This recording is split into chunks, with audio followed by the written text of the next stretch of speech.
Buenos días, chicos, ¿cómo están? Buenos días, profesor Mendoza, ¿cómo está? ¿Qué tal? La Katy, Jennifer. buenos días muchachos. Bueno, a ver, Marco, ya está saludando por el chat. Noemí, ¿cómo estás? Piero Benítez, Giovanna Sofía, Jennifer Aguilar. ¿Qué tal? Muy bien, vamos a esperar a que ingresen los demás compañeros para poder iniciar y puedan disfrutar de la clase de Historia del Perú. Esperamos unos 2 minutos para empezar a las 10:10. Ya Katy, tú me dices cuándo empezamos, no te preocupes. De acuerdo.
Bueno, chicos, mientras esperamos que ingresen los demás compañeros, les recuerdo que mañana vamos a tener nuestro taller de literatura a las 6 de la tarde y que el simulacro de diciembre está programado para el 13.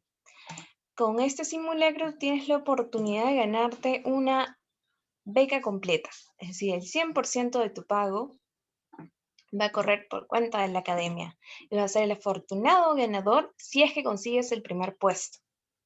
Así que ve preparándote, ve alistándote para ese simulacro. ¿Qué más? El siguiente sábado, 5 de diciembre, vamos a tener una reunión de padres. También anda separando junto con tu papá esa tarde, sábado 5 a las 5 de la tarde, para poder conversar con ustedes. Bueno, ya son las 10:10, profesor. Algunos chicos se inscribieron al simulacro de Villarreal. Entonces, sí vamos a tener menos asistencia, porque ahí están Saulo, Sofía, Cristina, un grupo de los alumnos se inscribió para dar el simulacro de Villarreal, que está dándose ahorita. Entonces, creo que podemos ya iniciar la clase, profesor. ¿Ya tiene definido Villarreal cuándo va a ser su examen? La información que yo he encontrado en la web, que es el cronograma que ha publicado la página de Villarreal, dice fecha de inscripción hasta el 20 de diciembre y fecha de examen por establecer. Entonces no han puesto fecha de examen. Las entrevistas que han dado, ¿no? La información que se ha colgado desde Andina también es que va a ser en enero y que va a ser presencial, pero no hay una fecha establecida. Ya, yo creía que ya estaba ya alguna fecha cercana. No, pero vamos a ir viendo y estar atentos a cuál es la fecha que lanza. Perfecto, hay que tener ese dato presente. Bueno, si ya me estás dando entonces la posibilidad de empezar, empecemos entonces sin preámbulo. ¿Ya estás grabando o todavía no? Sí, ya está grabando, profesor. Ya, perfecto. Entonces, comencemos formalmente. Bueno, muchachos, buen día. Esta semana tenemos que ir a otro tema. La vez pasada hemos trabajado el proceso de invasión española. Hemos hablado del proceso de invasión de España al continente americano, ¿ya? Hemos hablado de los viajes de Cristóbal Colón, que terminaron siendo 4. Hemos hablado que en el primero de esos viajes llegan a la primera isla, que termina siendo Guananí, y la bautizan con el nombre de San Salvador. En el tercer viaje, en el segundo fundan la ciudad de la Isabela. En el tercero llegan a las costas de tierra firme, que es la zona de Venezuela. En el cuarto ya terminan teniendo más contacto con la zona de Centroamérica, Honduras, Puerto Rico, Panamá, etcétera, y tras este se comienza el proceso ya de mayor colonización sobre el continente. Un personaje que destacó la vez pasada, les comentaba, era Hernán Cortés, quien va a someter a los aztecas generando muchísimos ingresos económicos para la corona española. Pero tras este, Francisco Pizarro va a terminar siendo el otro hombre relevante porque bajo su liderazgo se va a terminar sometiendo al Tahuantinsuyo. Es un segundo viaje de Francisco Pizarro en donde se descubre el Tahuantinsuyo, con el permiso ahora de la corona española a través de la capitulación de Toledo, van a terminar llegando los españoles y con apoyo de un sector de las panacas, es decir, de las familias de los incas, que era la familia de Huáscar y Tupac Yupanqui, y con apoyo de una serie de etnias o pueblos que terminaron viendo a los españoles un aliado para poder conseguir su autonomía o su independencia con respecto a los incas. Los españoles van a terminar logrando imponerse sobre el imperio de los incas. A esto súmale otra cosa que le decía la vez pasada, el Capañán, el camino del Inca, que va a facilitar el viaje desde Cajamarca, donde Atahualpa fue capturado y asesinado, hasta el Cusco, donde los españoles respaldan el acceso al gobierno de Manco Inca. Manco Inca, no se olviden, pasa de aliado de los españoles, que permite su acceso al Cusco y el saqueo de la ciudad, a opositor, porque los españoles no reconocían su cargo como gobernante ni terminaban respetando las propiedades de la élite incaica. Así que él en 1536 va a terminar tomando las armas y enfrentando a los ibéricos en el Cusco, mientras su primo Titu Cusi Yupanqui lo terminaba haciendo, Quiso Yupanqui lo terminaba haciendo en la zona de Lima. Lamentablemente para ellos terminaron siendo derrotados. Manco Inca se va hacia la selva del Cusco a Vilcabamba, donde se va a producir una resistencia larga, ya que es la resistencia de Vilcabamba, donde algunos de sus líderes intentaron tomar acciones armadas contra los españoles y otros terminaron buscando negociar y conseguir los mayores beneficios posibles. Sari Tupac, por ejemplo, recibe la encomienda del Yucay. Titu Cusi Yupanqui es reconocido como rey o inca de Vilcabamba, pero tras su muerte, que fue considerada como un asesinato, Tupac Amaru comienza a retomar acciones más violentas, pero terminó siendo finalmente capturado, decapitado, descuartizado, su cuerpo ya en trozos, llevado a diferentes provincias del Cusco para que todo el mundo vea que el Inca había fallecido y que si alguien más lo hace va a terminar muriendo así. Recuerden que aparece a partir de ese momento un mito, el mito del Incarri, ya el mito de que en algún momento las partes del cuerpo del Inca van a terminar reuniéndose, restableciendo su cuerpo, restaurando el Tahuantinsuyo y expulsando a los españoles, como parte de una resistencia ideológica o cultural. No se olviden de esos datos. El otro caso que hemos visto también es las guerras civiles entre los españoles. No se olviden que tras la llegada al Cusco, Diego de Almagro se entera de que a él también ha sido nombrado como gobernador, al igual que Pizarro, que era gobernador de la Nueva Castilla. Almagro le habían dado el cargo de gobernador de la Nueva Toledo, así que la gente que estaba peleando con él se fue hacia el sur para ver qué tan ricas eran las encomiendas que ellos podían recibir. Lamentablemente, para los almagristas, mientras más al sur iban, las tierras eran menos fértiles y por lo tanto las riquezas que podían conseguir eran menores. Esto generó el inicio de las llamadas guerras civiles entre los españoles. Pizarro y Almagro, no se olviden los líderes, se van a terminar peleando porque consideraban de que la capital del Tahuantinsuyo y el Cusco estaba dentro de sus dominios.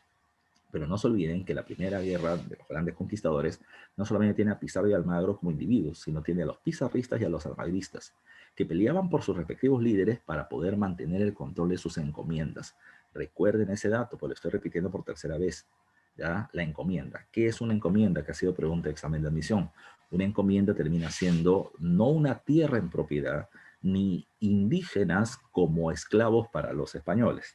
La encomienda era un pueblo indígena, que iba a seguir haciendo su vida normal, pero que iban a estar ahora bajo el liderazgo de un español. Este español era llamado encomendero, y el encomendero debía proteger, educar y evangelizar a los indígenas, ¿ya? Y a cambio, ¿qué recibía? Pregunta de examen, un tributo. El indígena seguía haciendo su vida normal y parte de lo que ganaban se le entregaba al encomendero como tributo o ganancia, el tributo indígena. Recuerden, les decía la vez pasada también, no todas las encomiendas eran iguales. Habían encomiendas ricas y habían encomiendas no tan ricas, por no decir pobres. Habían encomiendas que venían teniendo mucha población y que esta población vivía en suelos muy fértiles. Por lo tanto, como el suelo era fértil, más productividad, como había más población, más tributo. Eso es lo que se pelean los pizarristas y los almagristas.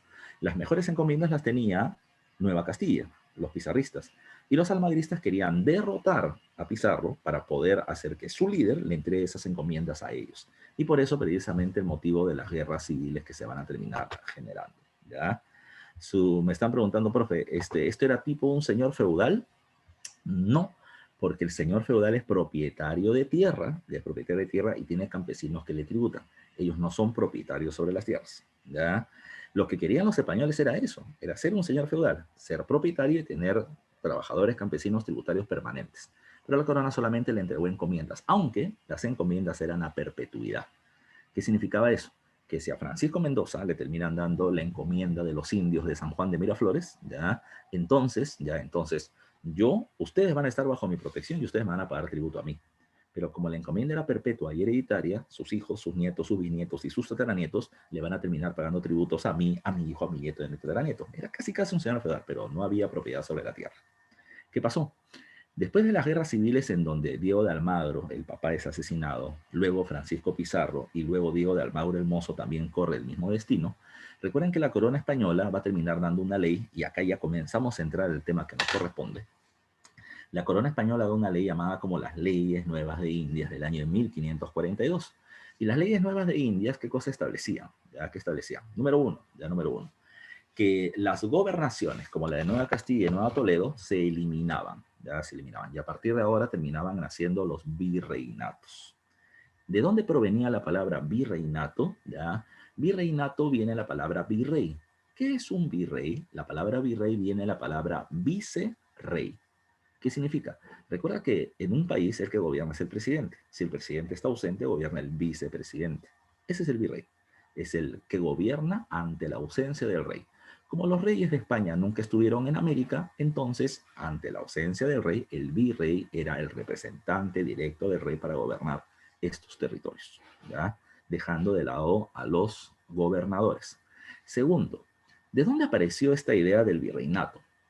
Bueno, hay un personaje que debe tomar en cuenta, y creo que lo pongo en una de las preguntas, y su nombre es Fray Bartolomé de las Casas, sacerdote de una provincia llamada Chiapas, ya al sur de México, quien termina denunciando el tremendo abuso que están haciendo los encomenderos contra la población indígena, población a la que supuestamente tenían que evangelizar, convertir al cristianismo, pero que no están cumpliendo su función, ¿ya? Cuando él denuncia eso, esta denuncia la hace frente al Papa. ¿Ya? Escuchen eso, frente al Papa. Y la Iglesia Católica, con sede en Roma, va a terminar agarrando la denuncia de Bartolomé y se va a ir frente al rey de España. Y le va a decir, te recordamos que si Cristóbal Colón terminó llegando a América no es porque sea un gran navegante, sino porque la divina providencia, la mano de Dios, terminó guiando a Cristóbal Colón hacia América por un objetivo, la evangelización universal. Todos los humanos en el mundo tienen que ser evangelizados y convertidos al cristianismo, y ustedes son solamente un medio para poder conseguir eso. Si los encomenderos españoles que están bajo tu dirección, rey, no cumplen esa función, entonces, ¿qué haces en América? Vete de América porque no estás cumpliendo la misión de Dios. Mira, la iglesia es bien viva, le está diciendo al rey, anda, vete y a mí me dejas con todos los territorios y los recursos y la ganancia de América. El rey le dijo, ¿tú eres loco o qué? Ya, el rey le dijo, no, señor, mire, ante lo que tú me estás diciendo, que yo evidentemente no conocía, ¿qué voy a hacer? A partir de ahora, Leyes Nuevas de Indias, a partir de ahora, los indios son considerados seres humanos porque tienen alma. ¿Cómo es eso? Esto terminó siendo motivo de un tremendo debate entre dos personas, Ginés de Sepúlveda y Bartolomé de las Casas. Ellos estaban debatiendo si el indio tiene o no tiene alma. Ginés de Sepúlveda decía que no y Bartolomé de las Casas decía que sí. Profesor, ¿y cuánto tiempo debatieron esto? Media hora, supongo. 10 años. 10 años debatiendo el mismo tema. ¿Por qué?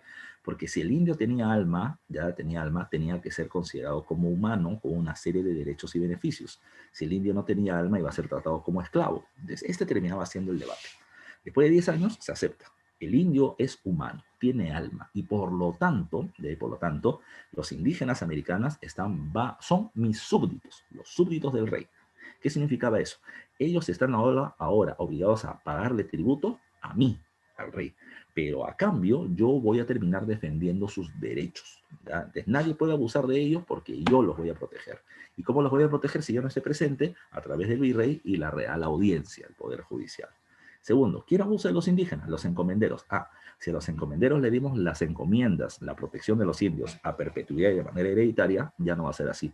Ahora las encomiendas son solamente de 1 o 2 vidas. Es decir, quien recibe la encomienda y a lo mucho su hijo podría explotar a los indios. Luego los indígenas pasaban a ser súbditos del rey y estaban a la protección del monarca. Recuerden que eso genera la Segunda Guerra Civil.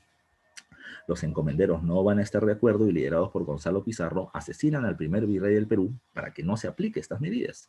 Pero la corona envía a Pedro de la Gasca y logra obtener el apoyo de muchos encomenderos y derrota a Gonzalo Pizarro en la batalla de Jaquijahuana. Ya derrota este intento hasta de independencia o separatismo de los encomenderos de aquel momento. Recuerden además que Pedro de la Gasca, antes de irse, va a terminar realizando el reparto de Huaynarima, ¿ya? Es decir, a todos los encomenderos que estuvieron de su lado, los españoles que pelearon por él, él les ofrece entregarle encomiendas por mayor cantidad de tiempo, no 1 o 2 días, sino 3, 4, 5. El inconveniente es que él pensaba que iba a repartir encomiendas solo para 100 personas, y al final aparecieron 1000 personas en el reparto de Huaynarima. Al final las encomiendas tuvieron que ser repartidas entre 260 y algo, ya un poquito más de 200 personas. Y un montón de encomenderos no vieron satisfechas sus derechos de poder tener indígenas tributarios bajo su control, y por lo tanto este grupo de insatisfechos se rebelaron, con Francisco de Manda y Girón a la cabeza, pero fueron derrotados. Ahí acaba este tema de las guerras civiles y a partir de eso comenzamos a hablar del virreinato. El virreinato peruano, lo vamos a terminar trabajando acá. Mira tú lo que dice ahí en el encabezado. El virreinato peruano, ¿cuándo comienza? Comienza legalmente cuando se establecen las leyes nuevas de Indias del año de 1542. ¿Y hasta cuándo dura el virreinato? Hasta 1821, si consideramos la proclamación de independencia hecha por parte de San Martín, o hasta el año 1824, si consideramos que la independencia recién se logra con la batalla y capitulación de Ayacucho, que fue encabezada por parte de Simón Bolívar. Pues en ese lapso de tiempo terminamos encontrando el desarrollo del virreinato peruano, ¿ya? Lo segundo a tomar en consideración es esto, ¿ya? El Perú estuvo bajo el mando de España, bajo el sistema del virreinato, durante un lapso de tiempo de casi 300 años. La pregunta es, ¿siempre fue igual? La respuesta es un rotundo no. ¿Ya? Te voy a poner, a ver, vamos a poner por acá, no sale el local hidráulica. A ver, te voy a poner algo, no me sale, no sé qué pasó. Uy, no puedo agregar cosas. No sé qué sucedió. Hay una conspiración.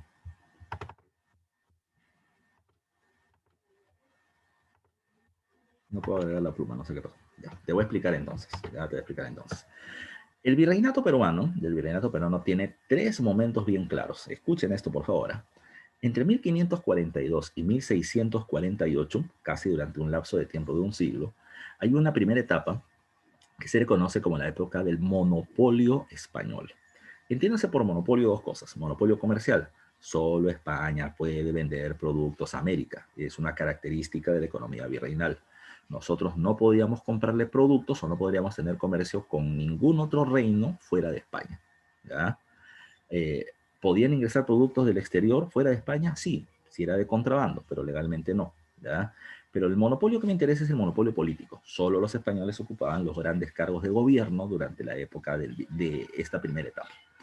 ¿Qué pasó? Entre 1618 y 1648 se va a terminar viviendo en Europa una guerra llamada la Guerra de los 30 Años, en donde Francia se quiere convertir en la mayor potencia del mundo y para eso enfrenta y derrota a la familia Habsburgo, que gobierna tanto en España como en Alemania. Una vez que España pierde esta guerra, España va a terminar preocupándose por intentar mantener su influencia sobre Europa y por lo tanto va a comenzar a tener menos control sobre el territorio americano. Durante la Guerra de los 30 Años, España, en su necesidad de dinero para mantener la guerra que hizo, comenzó a vender títulos de nobleza y cargos de gobierno en favor de los criollos. ¿Quiénes eran los criollos? Lo vamos a ver más adelante, pero ¿quiénes eran los criollos? Eran los descendientes de españoles nacidos en América, ¿ya? Que por tener un mayor estatus social, pues ahora compraban el título de conde, duque o marqués, ¿ya? Pero además de eso compraban cargos de gobierno en puestos importantes, como el cargo de corregidor, o para poder dirigir el tribunal del consulado, o para poder entrar a la Real Audiencia. De esa manera los criollos fueron haciéndose importantes. Eso se va a terminar viviendo entre 1648 y 1750. A esa etapa se le conoce como la Edad de Oro Criolla. Los criollos eran los que realmente tenían el poder en América. Seguíamos siendo una colonia de España, seguíamos teniendo un virrey, pero en la práctica nosotros nos manejábamos a nosotros mismos, ¿ya? Esto cuando cambia, cuando a mediados del siglo XVIII la corona española con fuerza comienza a aplicar en América una serie de cambios llamados con el nombre de las reformas borbónicas, siglo XVIII. Y esa es la tercera etapa ya del desarrollo virreinal. ¿Por qué les menciono esto? Porque para cuestiones de examen, por lo general, ¿ya? Siempre se termina planteando de que el virreinato parece que siempre es el mismo, que no hay cambios, y no es así. En casi 300 años hubieron cambios muy drásticos. Época del dominio español, monopolio, hasta 1648. Época de pérdida real del poder español, poder en manos de los criollos hasta 1750, y recuperación del poder español con las reformas borbónicas, pero esta recuperación va a terminar generando mucho malestar, rebeliones indígenas, rebeliones criollas, proceso de independencia, que es algo que iremos viendo todavía la próxima y la subsiguiente clase. ¿Ok? Entonces vamos a ver los dos primeros siglos. Entre esta clase y la mitad de la próxima vamos a ver los dos primeros siglos, el siglo XVI, los años 1500, y el siglo XVII, los años 1600. Para la próxima clase vamos a ver las reformas borbónicas, que es la tercera etapa del virreinato en el siglo XVIII, que ya veremos qué sucede con eso. Entonces no te olvides, ahorita vamos a trabajar el siglo XVI y XVII con las características que le corresponden. A ver, vamos, ya vamos. Dice, ¿qué es el virreinato? El virreinato es un sistema de gobierno. ¿Por qué? Porque no se olviden que el primer sistema de gobierno en esta región americana fueron las gobernaciones. Las gobernaciones fueron anuladas y se creó en su lugar el virreinato. ¿Ya? El virreinato es un sistema de gobierno, el virreinato, en donde el rey busca concentrar el poder en sus manos y lo hace a través de un representante directo que es el virrey. Dice acá, es un sistema de gobierno establecido por, no pro, sino por la metrópoli. ¿Qué es la metrópoli? La metrópoli es un concepto, por si acaso, espero lo hayan visto en la Historia Universal, porque ha sido pregunta de examen de admisión. ¿Alguien se acuerda qué es una poli? A ver, por favor, respóndame en el chat. ¿Alguien recuerda qué cosa es una poli?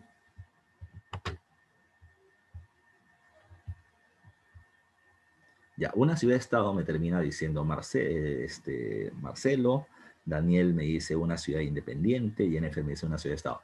Pregunta, ¿se acuerdan en qué cultura principalmente hablan de la ciudad-estado o poli? En Grecia, ya en Grecia, muy bien, ya en Grecia. Pregunta, ¿y cuando vieron Grecia, saben qué cosa es una metrópoli? Si abren el audio es mejor, ¿eh? Ya si los escucho es mejor todavía, para que no estén tipeando, así hablamos más directamente. Una gran ciudad, defíneme gran ciudad, Daniel, ya, la principal, ya. A ver, ya te explico para poder poner el concepto en claro porque vino una pregunta de examen de admisión. No es la unión de varias ciudades-estado. Te explico entonces cómo es la situación. A ver, en la historia de Grecia hay varias etapas, tomen en cuenta, primero está el periodo de la civilización del Egeo, donde está el periodo cretencio-minoico y el periodo micénico. Luego viene la Edad Oscura. Recuerden que la Edad Oscura vienen los dorios, los jonios, los eolios y un montón de conflictos durante esa etapa. Después de que los conflictos pasan, después de casi 350 años, recuerden que viene el llamado periodo arcaico. ¿Ok?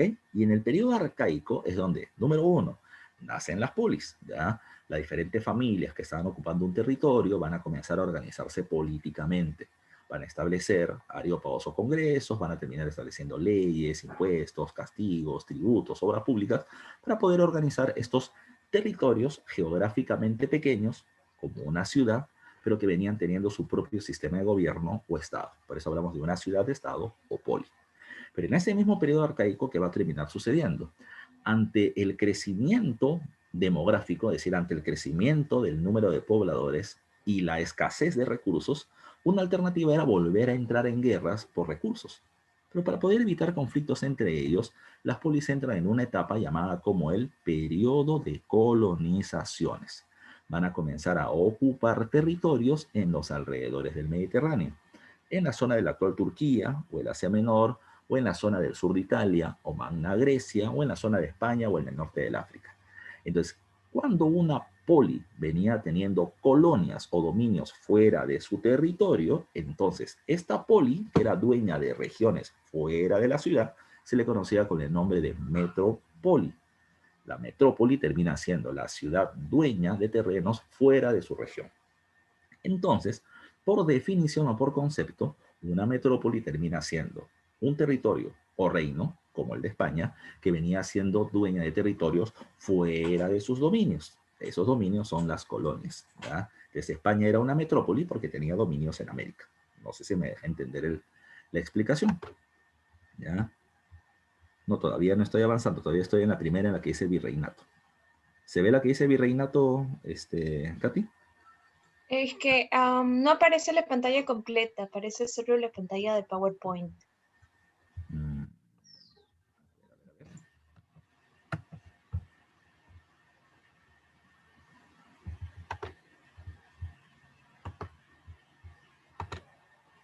¿Ahora? Ahora, Sí, estoy hablando. ahora sí. Ya, perfecto. Ya.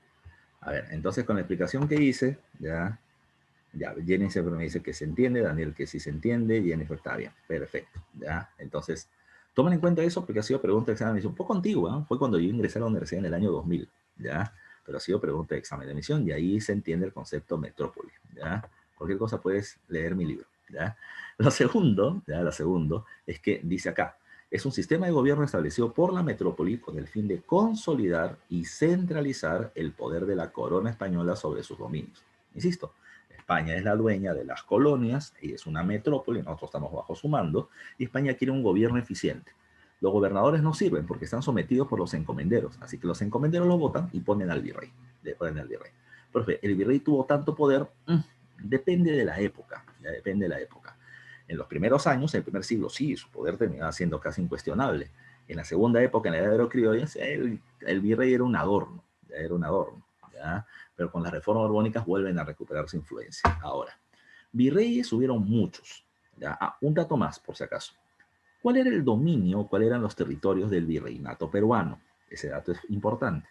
El virreinato peruano no era el Perú actual. El virreinato peruano iba desde Panamá hasta Chile, toda Sudamérica, excepto menos dos territorios, las costas del actual Brasil, que le pertenecen al Reino de Portugal, y el territorio de Venezuela.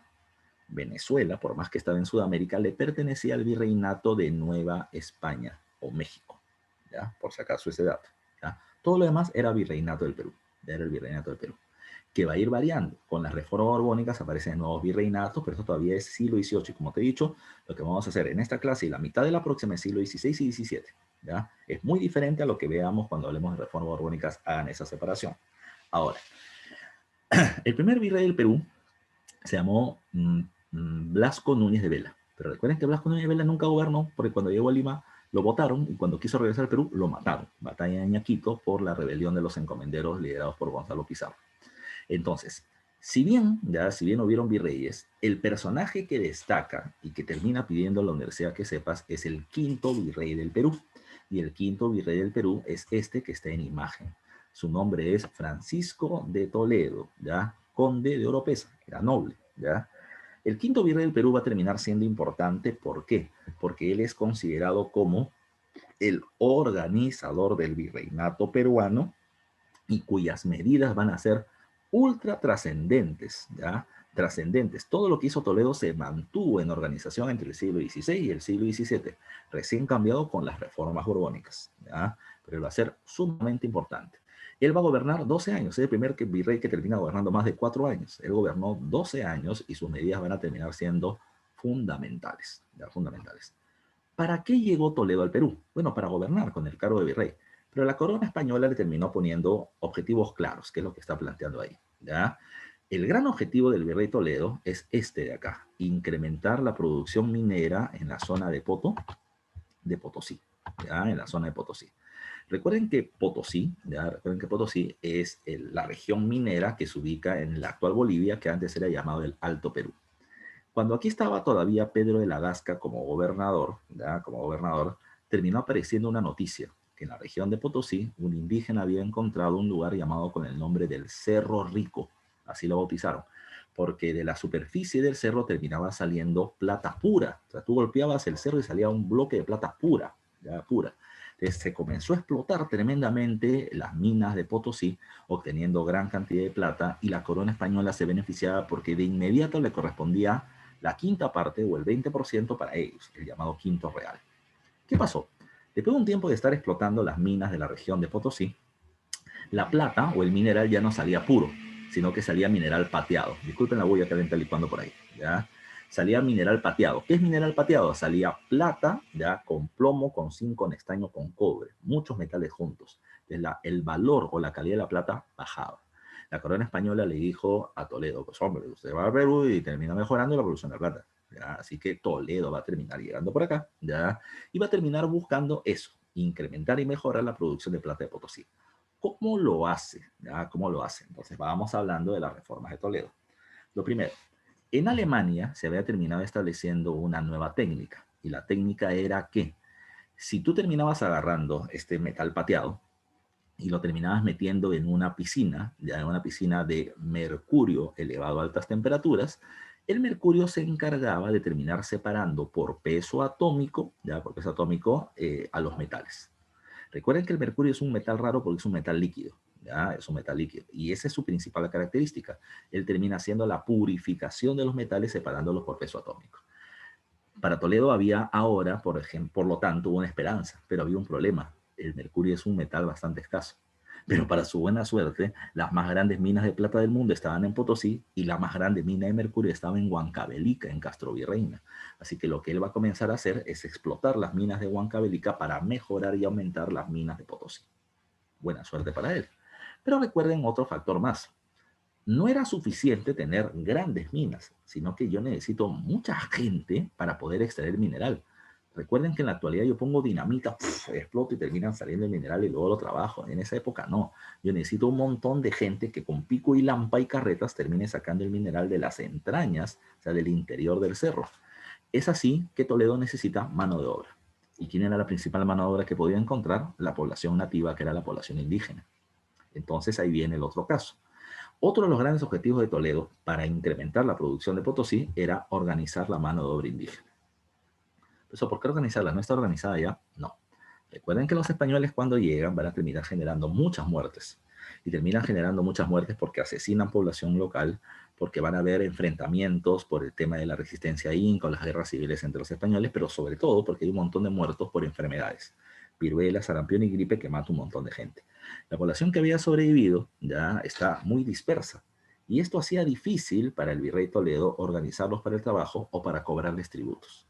¿Qué hace entonces ante eso el virrey Toledo? Alternativa de solución. Esto, el sistema de la REDUC, el sistema de las reducciones. ¿Ya? El sistema de las reducciones. ¿Cómo era la reducción? A ver, diversos pueblos indígenas que estaban dispersos, ¿qué va a hacer Toledo? Toledo va a decir, no, ya no voy a permitir que estén dispersos. ¿Por qué? Porque se respetaba sus tradiciones familiares, sus tradiciones religiosas, su pacarina, su cerro sagrado. No, ahora me llega. Toledo va a decir, ¿qué cosa? Vamos a agarrar a todos estos pueblos pequeños de indígenas dispersos y los vamos a concentrar, los vamos a reducir a un solo territorio. Y esta reducción de pueblos indígenas a un solo espacio se le conoce con el nombre de reducciones. ¿Ya? De ahí viene el nombre, de concentrar o reducir diferentes pueblos a un solo lugar. ¿Para qué se hacía? ¿Ya? ¿Para qué se hacía? Varios factores, ¿eh? Escuchen porque ha sido pregunta de examen de admisión. Primer factor, ¿para qué los reducen? Uno, para poder tener a toda la población concentrada, ya concentrada, y disponer de su mano de obra para el trabajo para el que el Estado los necesita, ya lo necesita. Entonces, una vez que los tiene acá, Toledo los va a terminar llevando a trabajar a las minas, a través del sistema de la mita minera, para que trabajen para el Estado. Segundo, una vez que los tengo acá, es más fácil cobrarle tributo a esta población que está en este lugar, a diferencia de la que estaba dispersa. Entonces, los tiene acá para facilitar el cobro del tributo indígena. Novedad del virrey Toledo, ¿ya? El tributo que se le pagaba a los encomenderos, recuerden que era un tributo en trabajo o en parte de lo que producían. Para Toledo ya no. El tributo va a ser pagado en dinero, ya en dinero, en metálico, así se le va a terminar llamando. Pues una pregunta, ¿y cómo el indígena tenía dinero para poder pagar el tributo? Ay, que esa es otra de las grandes reformas de Toledo. Cuando Toledo le decía a la gente, vayan a trabajar a las minas, ya a través de la mita, la gente que iba a trabajar recibía un sueldo por su trabajo, recibía una paga por su trabajo. Si tú ibas a trabajar por la mita, te eras llamado mitayo. Si tú te querías quedar a trabajar en la mina, lo podías hacer y eras llamado mingado y se te terminaba pagando un sueldo. Ahora, ¿qué va a pasar? Con este dinero que recibían, la gente tenía que hacer dos cosas. Uno, tenía que pagar el tributo indígena en moneda, porque ya tenía plata porque le han pagado. Y segundo, con este dinero que les va a terminar quedando, pueden comprar y vender productos. De esa manera, Toledo inserta a la población indígena dentro del mercado.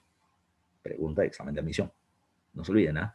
El virrey Toledo, en el momento que termina pagando por la mita, va a terminar obligando a la gente a pagar su tributo en dinero y a tener dinero para comprar y vender productos e insertándolos al mercado. ¿Ya? No se olviden de eso que es fundamental. Otra cuestión que se hacía con la reducción. Recuerden que cada pueblito que estaba disperso tenía su líder, que era el curaca. Ahora, al estar varios pueblos en un solo lugar, el poder de los curacas terminaba siendo limitado. Ya, limitado. Recuerden que este conjunto de pueblos va a ser la reducción. Pero un conjunto de reducciones con alguna ciudad española formaban algo llamado con el nombre del corregimiento. Y Toledo va a terminar estableciendo el sistema del corregimiento o las provincias para una mejor administración del territorio, supeditando, poniendo bajo el mando del corregidor a los curacas, que ahora son llamados caciques. No se olviden de esos datos, ya no se olviden de esos datos. Por eso la clase está siendo grabada para que ustedes la terminen escuchando luego. Ahí están los datos.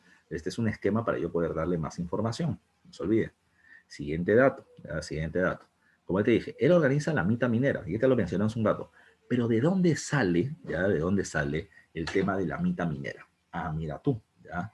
El virrey Toledo, entre otras cosas importantes que hace esto de acá, el censo. El censo no se llamaba censo, como ahora se llama. Se llamaba visita general. Toledo va a hacer una visita general o vamos a hacer un recorrido por diferentes regiones del antiguo Tahuantinsuyo, principalmente Cusco, Arequipa, Moquegua, Puno, toda esta zona del sur, toda esta zona del sur. Y cuando él va a terminar viendo qué cantidad de población hay, cuánta población ha muerto, cuál es su cantidad de producción agrícola, su ganado, pero también les comienza a pedir información histórica. Y la información histórica va a terminar sirviendo para dos cosas, para dos cosas. Primero, para saber cómo se organizaba esta población ante la era de los españoles y cuál de esas formas se puede seguir utilizando. La población de todos los pueblos tenía bien metido en la cabeza el concepto mita, que hay que trabajar para el Estado como una forma de tributación. La gente lo tiene esto como una cuestión normal. Entonces, Toledo, ¿qué hace? Si la gente tiene en la cabeza el sistema del trabajo para el Estado, ¿para qué lo voy a eliminar? Que trabajen para mí. Así que él restablece la mitad del Tahuantinsuyo, pero solo para el trabajo minero, pero pagado. No se olviden de eso. Otra cuestión más. Se reclamaba algo. En Europa, me estoy yendo hasta Europa, en Europa se terminaba planteando que el dominio español sobre el Tahuantinsuyo era ilegal. Ilegal. ¿Eso por qué? Porque había ciertas reglas en Europa.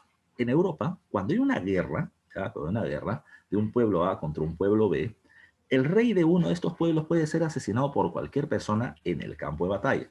Es decir, un campesino común y corriente puede tirar una flecha y puede terminar muriendo el rey del pueblo contrincante. Y no hay inconveniente. Pero si el rey del pueblo contrincante es tomado prisionero, y luego termina siendo asesinado, solo una persona lo puede matar, el otro rey, o sea, su igual. Una persona de menor rango no puede matar al rey. Y ahí comenzaba el reclamo español. ¿Quién era el rey del Tahuantinsuyo? Los europeos decían, pues Atahualpa. ¿Y quién ha matado a Atahualpa? Pues Pizarro. Y Pizarro no es rey. Pizarro es gobernador. Así que alguien de rango menor no puede matar al rey. La invasión española sobre el Tahuantinsuyo es ilegal e ilegítima. Toledo tiene que resolver esa crítica. ¿Cómo hizo? Toledo vino con un grupo de intelectuales muy importantes. Uno de ellos se llama Polo de Ondegardo, el otro se llama José de Acosta, y precisamente Polo de Ondegardo va a terminar haciendo esto. Cuando él hace la visita y comienza a hacer las preguntas históricas a los pueblos terminan utilizando siempre esto que nosotros conocemos. Atahualpa se le propone para que sea inca, no quiso, Huáscar es proclamado gobernante, su hermano Atahualpa le da golpe de estado. ¿Ya? Entonces, ¿qué cosa va a decir Polo de Garro? Ajá, el inca real legítimo, nombrado como tal en la capital, era Huáscar. ¿Quién es Atahualpa? Su hermano, muy bien, pero le dio golpe de Estado. A través de la fuerza terminó llegando al gobierno y esto en concepto se llama tirano. Entonces, los españoles van a decir, por las crónicas que aparecen producto del censo, la visita general, nosotros los españoles no matamos a ningún inca, ¿ya? No matamos al rey, ¿ya? Matamos a un tirano y por lo tanto regresamos el orden al territorio, al punto que la familia del rey, Huáscar, nos ayudaron para poder llegar al Cusco y ellos, nosotros los ayudamos para que sean gobernantes durante algún tiempo. Entonces, las llamadas crónicas toledanas terminaron justificando ya la invasión española sobre el Tahuantinsuyo. Otro dato más, ya otro dato más, ahí dice, censo o visita general y la tasación de tributo en dinero que ya te comenté. Otro dato que es importante, cuando Toledo es virrey, el rey de España es Felipe II. ¿Ya? Felipe II. Definitivamente ese tema todavía no llegas con el profe Mestanza, ¿ya? Pero hay que recordar un contexto. En Europa de aquel entonces, del siglo XVI, se está viviendo una serie de procesos complicados. Pero uno de ellos es la llamada Reforma Protestante. Martín Lutero en Alemania, Juan Calvino en la región de Francia primero y Suiza, Ginebra después, está el rey Enrique VIII de Inglaterra, están criticando a la Iglesia Católica y formando iglesias independientes. Ante el avance del protestantismo, la Iglesia Católica reacciona y su reacción se le conoce con el nombre de la Contrarreforma. ¿Ya? La Contrarreforma. El principal aliado de la Iglesia Católica, ya para terminar frenando el protestantismo, terminó siendo el rey de España, Felipe II. Y recuerden que allá en Europa, para frenar el avance del protestantismo, se terminaron estableciendo algunos mecanismos. Por ejemplo, se crea el Índex, la lista de los libros prohibidos para los católicos. O se termina estableciendo, por ejemplo, el Tribunal del Santo Oficio de la Inquisición, para castigar, pregunta de examen de admisión, para castigar a los herejes. ¿Quién era un hereje? Aquel que se desviaba de la pureza de la fe católica. Aquel que actuaba fuera de las normas de la fe católica era terminado, considerado como hereje, castigado y hasta asesinado por el Tribunal de la Santa Inquisición. Ese tribunal fue traído al territorio peruano, americano, por Francisco de Toledo, por si acaso. Por si acaso, no se olviden de hacerlo. Pero fue una preguntita. ¿El Tribunal de la Santa Inquisición terminaba persiguiendo, juzgando y castigando a los indígenas? No, a los indígenas no. A los indígenas estaba el cura doctrinero, el cura de su provincia. A quien castigaba terminaba haciendo a todos los demás que no sean indígenas. Eso, ¿y de qué te terminaban, por qué te terminaban juzgando? Por N cosas, ¿ya? Por N cosas. Si tú, por ejemplo, eras un judío que se había bautizado al catolicismo, pero continuabas con prácticas judías, llevado al Tribunal de la Santa Inquisición, y si eras considerado culpable, te terminaban aplicando castigos. El más severo de todos se llamaba el auto de fe, que era quemarte vivo en la hoguera. Podía ser acusado de judío, judaizante o marrano, lo cual se aplicaba para judíos y para musulmanes. También eras castigado de protestante, porque eras luterano, calvinista, o también eras castigado, por ejemplo, si terminabas siendo bígamo, si estabas casado con dos mujeres, también castigado por el Tribunal de la Santa Inquisición, porque estás fuera de las leyes o el cargo moral que daba la Iglesia Católica. También terminaba siendo acusado por sodomita, ya por sodomita, si terminaba siendo homosexual, ahí terminaban matándote, ya ten cuidado, felizmente no es así, si no morirías. Entonces, este caso son varios de los casos que se aplican en el Tribunal de la Santa Inquisición. Insisto, que es lo más importante del virrey Toledo, que con sus reformas, ya con sus reformas se organiza el sistema virreinal que va a terminar teniendo vigencia entre los siglos XVI y XVII hasta que viene la reforma borbónicas. Estas son las reformas toledanas y han venido varias preguntas de examen de admisión, pero te estoy detallando lo más que puedo de Toledo. Profe, no hay más, hay mucho más, pero esto es lo más importante, ¿ya? Pondría un datito más nada más, ya un datito más. Con el virrey Toledo se crea la Casa de la Moneda, ¿ya? La Casa de la Moneda, en Potosí y en Lima, ¿ya? Es decir, hace un rato te venía diciendo que cuando se sacaban minerales a la corona española le correspondía el quinto real, el 20%. Pero no es que tú sacabas el metal plata de la corona, de las minas de Potosí, sacabas un lingote y terminabas cortando así con reglita cuál es la quinta parte. No, esta plata era llevada a una casa de moneda y era convertida en moneditas redonditas, ¿ya? Y estas moneditas redonditas se les acuñaba, ¿ya? Se les terminaba poniendo un sello.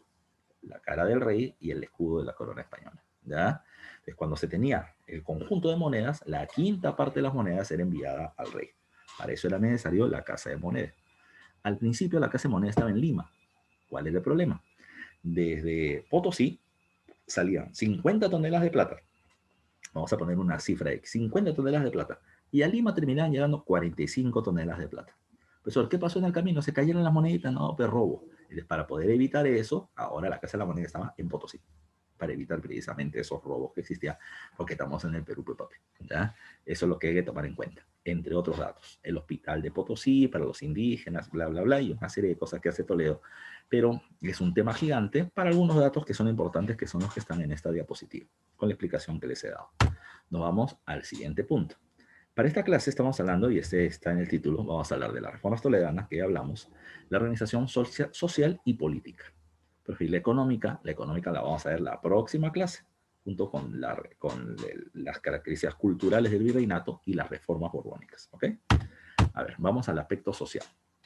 Bueno, ¿ya? El aspecto social a mí me encanta el virreinato, ¿ya? Porque es un tema que, insisto, a nosotros nos tenían pidiendo datos muy básicos, pero la sociedad es muy compleja, muy, muy, muy compleja, ¿ya? Y hay que ver qué cosa es lo que pasaba, ¿ok? Dice acá, ya dice acá. A ver, dice, la sociedad virreinal era considerada como una sociedad de carácter tripartita, ¿ya? Profesor, ¿cómo es eso? Dividido en tres partes, ya en tres partes. ¿Y cuáles eran esas tres partes? Bueno, por un lado venimos teniendo al noble, por otro lado tenemos al pueblo, ya que en su mayoría son indígenas y mestizos, y por otro lado tienes a los esclavos, a los esclavos. Ahora, no solamente se diferenciaban por esta condición jurídica entre libres y esclavos, sino también estaba por la cuestión, dice acá, de raza, linaje y ocupación. Mira, cuando yo estudié en la universidad ya hace varios años en el pregrado, nos enseñó una profesora española, mi profesora Patricia Martínez y Álvarez, que ya no está en Perú, no la veo hace muchísimo tiempo, pero la profesora nos terminaba diciendo que la división de la organización en el virreinato se terminaba estando ligado a dónde has nacido, ¿ya? Segundo, si eres blanco o no eres blanco, y tercero, si eres cristiano o no lo eres. Entonces, en base a eso podíamos diferenciar esta situación. Estaban los llamados, ya estaban, o sea, el primer puesto en el ranking, ya el primer puesto en el ranking lo venían teniendo los españoles, ya. El español, ya el español terminaba siendo nacido en España, terminaba siendo blanco y terminaba siendo cristiano. Terminaba teniendo, digamos, los tres check que le daban el mayor rango dentro de la sociedad. El segundo, del segundo rango, terminaba siendo el criollo. El criollo no había nacido en España, o sea, tenía una X, pero sí era blanco y sí era cristiano. Entonces tenía dos de las tres check, segundo pues en el ranking. El indio, del indio, había uno, no nacido en España, no era blanco, pero sí es cristiano porque se ha convertido en el cristianismo por la evangelización. Entonces tiene una de las tres check y por lo tanto está en el tercer puesto en el ranking. Entonces, esos tres elementos terminaban siendo los que terminaban estableciendo la jerarquía. Claro está, entre el español, el criollo y el indígena también habían diferencias al interior, porque unos tenían más plata que otros, más tierras que otros, más cargo que otros, pero habían sus diferencias que vamos a seguir mostrando de manera progresiva, ¿ya? Ahora, por eso dice acá, los factores que eran raza. ¿Cuáles eran las razas? El blanco, el indio y el negro. ¿Ya? El blanco, el indio y el negro. Mira tú, ya se intentó practicar algo llamado con el nombre del segregacionismo. ¿Qué cosa era la segregación? Era el hecho por el cual se intentó ya que blancos, indios y negros vivan separados, que cada uno tenga un espacio físico para ellos y que no hayan mezclas. Se intentó evitar las mezclas raciales. Pero el ser humano es ser humano. Cuando a ti te dicen, no te metas con este o con esta, con más gusto lo hago, ya, no te metas con el Brian, ya, no te metas con el Jonathan, ya, no te metas con el mototaxista, ahí estoy, esa mototaxi va a ser mía, ya. Esa cuestión es la de los seres humanos. Pero un ejemplo por el cual se intentó esa separación, dos. Uno menos evidente que el otro, ya. El primero, ¿dónde estaban viviendo los negros en la época del virreinato? Los negros no vivían en la sierra. No vivían en la sierra, ¿por qué? Porque ahí viven los indios. En la costa viven los negros, en la costa norte sobre todo, como trabajadores para las haciendas azucareras. Eso, ¿por qué el negro no vive en la sierra? Por dos factores. Uno, porque hay que evitar la mezcla entre negros y indios, que son los sectores más explotados y se podían unir y generar una gran rebelión contra la población blanca, que es mucho menor. Y lo segundo, porque el negro no se adaptaba a la altura. ¿Ya? Soroche los terminaba matando a los pobres negros. Así que ese no era su espacio. Ubícate, indio en la sierra, negro en la costa. Pero vamos a poner otro sector, Lima. En Lima, de inicio del virreinato, no existía San Juan de Miraflores, Villa El Salvador, Villa María del Triunfo, tu barrio no existía, ya no existía. Eso era, entonces, ¿qué había? Lima era solamente 3 lugares, nada más. Bueno, 4, ¿eh? Lima era Cercado de Lima, el centro de Lima, Barrios Altos y el Rímac, nada más. Y luego el Callao, ¿ya? Y luego el Callao, por el puerto, nada más, ya nada más. Ahora, tomen en cuenta lo siguiente. ¿Quién vivía en el cercado? Los blancos. ¿Quién vivía en el Rima? Los negros. ¿Quién vivía en Barrios Altos? Los indios. Cada uno tenía su espacio. Esa es segregación. Pero una pregunta, ¿y el negro y el indio no podían entrar al cerco de Lima? Sí podían, ya, sí podían. Podían entrar a trabajar, podían entrar a hacer negocios, podrían entrar a vender. Pero entraban por la mañana por una suerte de casetas donde terminaban registrando su entrada y por ahí tenían que regresar a sus barrios registrando su salida diciendo, tú regresa a tu barrio, tú vienes acá a chambear, pero no es tu barrio, ubícate, ubícate.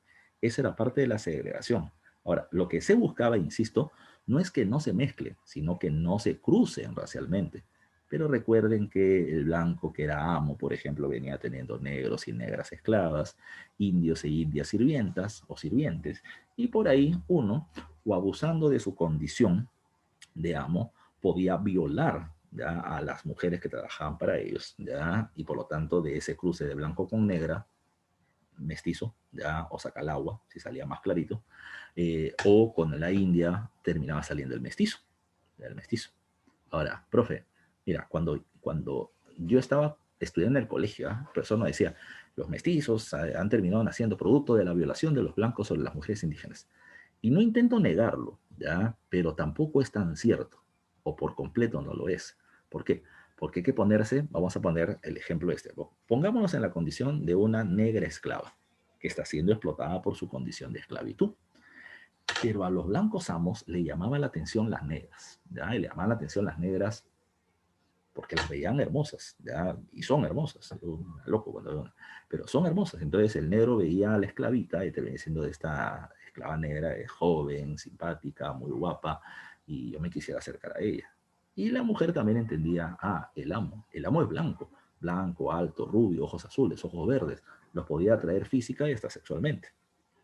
Pero además de eso también podía entender de que si me meto con el amo, ya si me meto con el amo, tal vez me dé la libertad mi condición de esclavitud y si no me la da, por lo tanto, mientras yo sea su pareja, legal o ilegal, voy a terminar teniendo unos beneficios especiales. Así que, por lo tanto, las mujeres negras también se acercaban al amo y lo mejor que podían hacer era embarazarse del amo. ¿Para qué? Para poder tener más beneficios todavía. ¿Ya? Pues una pregunta, ¿ese amo se terminaba divorciando de su esposa y se casaba con la negra? Jamás en la vida, jamás, no se podía, ya no se podía. Dios perdona el pecado, pero no el escándalo, ya. El amo tenía a su mujer blanca, con la que tenía a sus hijos blancos, con los que se iba a la misa, con los que se iba a las fiestas familiares, pero eso era de la puerta para afuera, era su esposa por cuestiones sociales, pero de la puerta para adentro él se iba con la esclava, tenía a sus hijitos esclavos a los que no reconocía. ¿Ya? Eran sus ahijados, si quieres, pero no eran sus hijos, ¿ya? Eran hijos realmente, los trataba como tal, pero formalmente no los podía firmar. Él podía tener una relación de amor con la esclava, ¿ya? Con la esclava. Pero, profe, ¿y tú cómo haces todo eso? ¿Tú estabas ahí? ¿Tu viejo era el amo? No, lo que pasa es que hay un montón de mujeres blancas que van a terminar denunciando a sus esposos porque el esposo se va con la negra. Y en los juicios, el amo termina diciendo, ¿y a ti qué te importa? Tú eres mi esposa, tú terminas teniendo todos los beneficios que te corresponden como esposa, pero yo a esa mujer la amo, ¿ya? Yo tengo mis hijitos ahí. ¿Qué te interesa? O sea, habían ciertas formalidades que tenían que mantenerse, pero la sociedad es bien compleja, ya, bien compleja. Lo que estoy diciendo es que este amo podía abusar de su poder y violar, como también las mujeres podían avivarse, si lo quieres llamar así, y meterse con el amo y conseguir mayores beneficios, ¿ya? La sociedad no es estática y la gente termina haciendo eso, ¿ya? No sé si se habrán escuchado, hay mujeres hasta la actualidad que se meten con hombres por plata, ya por plata, ¿ya? ¿Y tú crees que eso no pasa en el virreinato? ¿Ya? Hay gente que termina viviendo en algún barrio pobre y si viene alguien de un barrio rico y la quiere jalar, tal vez alguna mujer termine aceptando. Si eso pasa actualmente, ¿tú crees que no pasaba anteriormente? ¿Ya? La sociedad, por repito, es mucho más compleja. Eso no te va a preguntar un examen de admisión, a menos que te pongan una lectura para que tú llegues a esa conclusión. Pero lo que te termina preguntando el examen de admisión es cuestiones muy básicas. Entonces vamos a verlo por acá. Acá te ponen un conceptito que es repúblicas. Repúblicas, profe, ¿cómo es eso de las repúblicas? La república no es el sistema de gobierno de un país, no. Lo que pasa es que los españoles, en ese interés de segregación, de separar, intentaron separar físicamente a los indios de los españoles en lugares diferentes y establecer legislaciones y tributos especiales para cada uno de ellos. La República de Españoles estaba haciendo referencia a quienes, tenían una ascendencia española. ¿Quién tenía ascendencia española? El español que viene de España, el peninsular, ¿ya? Pero también estaba el español americano. ¿Y quién era el español americano? Los criollos. Ellos eran parte de la República de Españoles. Ellos venían teniendo, dice por acá, una mayor cantidad de dinero. Tenían negocios, muchos de estos. Los negocios podían ser grandes o pequeños. Por ejemplo, habían criollos y peninsulares que terminaban perteneciendo al Tribunal del Consulado que se encargaba del comercio de productos traídos de España en toda América del Sur. Y ellos recibían productos de España y de contrabando también y los terminaban moviendo y ganaban plata. También podías tener otro tipo de negocios. Tú podías ser, por ejemplo, dueño de un taller de sastre, dueño de un taller de zapatería, dueño de un taller de carpintería, podía ser dueño de una chingana, ya que era un bar, o podía ser dueño de una pulpería, que terminaba siendo como una bodega de la esquina del barrio, y así por el estilo, ¿ya? Y terminabas teniendo negocios y ganando plata. Eso por lo general pasaba con ellos, ¿ya? Dice, tienen una posición social y una influencia política mayor, porque tienen cargos, y eso hay que tomarlo en cuenta, hay que tomarlo en cuenta. La nobleza, ya la nobleza peninsular, o la nobleza española y la nobleza criolla, terminaban teniendo acceso a cargos de gobierno. Cuando digo cargo, repito, puede ser el cargo de corregidor, que era el jefe de la provincia, puede ser el cargo de oidor o juez de la Real Audiencia. Pero el cargo, ellos dos podían compartir eso, la nobleza peninsular y la nobleza criolla. Pero el criollo no podía llegar nunca a tener un cargo que era exclusivo de los españoles. Y ese cargo era el cargo de virrey, que solamente era para ellos. Eso pasa en el caso de los españoles. En el caso de la República de Indios, ¿qué pasaba con ellos? Te dije hace un rato. Producto de lo dicho por parte de Bartolomé de las Casas y las leyes nuevas de India, se consideró que el indio tenía alma. Ahí hay un problema. Si el indio tiene alma, entonces es humano. Y es humano igual que los españoles. Por lo tanto, deberían tener los mismos derechos. O sea, un indígena también podría tener los cargos de gobierno que tiene un español. Pero los españoles dijeron, chuma, ¿y ahora qué hago? Van a decir, aguanto un ratito. Los españoles somos humanos al igual que nuestros hermanos indígenas, pero los indígenas recién están conociendo a Cristo. Entonces, como ellos son cristianos nuevos y nosotros somos cristianos antiguos, nosotros somos como los hermanos mayores que tenemos que guiar a nuestros hermanos menores. Por lo tanto, un hermano menor no le puede decir qué hacer a un hermano mayor, porque él no tiene experiencia. Bajo la lógica de que los indios eran considerados menores de edad, hermanos menores, entonces siempre estuvieron bajo el mando de un español. Eso es racismo, ¿ya? Eso es racismo. Es una forma de encubrir el racismo. Como tú eres menor, cristiano nuevo, no me puedes decir qué hacer, yo te mando a ti. Un indio podía gobernar a otro indio, ¿ya? Otro indio, y tenía cargos entre la población indígena. Cacique puede ser, ¿ya? Más adelante, barayó o alcalde de indio podrá ser, pero no puedes gobernar a otro blanco, porque es hermano mayor. Menor no gobierna hermano mayor, ¿ya? Ahora, la población indígena estaba dividida en dos, ¿ya? Entre indios noble e indio que no era noble. La nobleza indígena estaba conformada por los ex curacas del Tahuantinsuyo, que ahora eran llamados caciques, y sus descendientes. Ellos, profe, una pregunta, ¿tenían cargo de gobierno? Sí, sobre otros indios, te dije hace un ratito. Profe, ¿podían acceder a educación? Sí, pero una educación especial que eran los colegios de caciques, ¿ya? Donde se les educaba para que ellos conozcan los cargos que van a terminar teniendo, pero además para que se sientan españoles. Pues aguanta, ¿cómo se van a sentir españoles? Que la idea era esa. La idea es que el cacique se sienta un español encerrado en el cuerpo de un indígena, ¿ya? ¿A qué me refiero con eso? Les hacían aprender castellano, a vestirse como español, a tener modales de español, para que cuando haya un malestar de la población indígena, el cacique no sea el líder del pueblo contra el gobierno, sino que sea el representante del gobierno contra el pueblo. para calmarlos o someterlos, pero que se sientan españoles, ¿ya? Esa era la idea. El indio que no era noble era el indio del común o también llamado indio de cédula. Te explico, ya te explico. Por ejemplo, a ver, vamos a buscar un nombre para que me ayuden acá, ya entre los participantes. A ver, vamos a buscar un nombrecito. A ver, ya, claro, Eduardo, pensamos lo mismo, ya. A ver, Jennifer, ya, a ver si estás en línea. Jennifer, ¿estás acá? Jennifer, ¿estás presente? Jennifer, murió Jennifer, ya. A ver, Daniel, ¿estás acá? ¿Estás presente? Ya, perfecto, muy bien, Daniel. Daniel, ¿en qué distrito has nacido tú?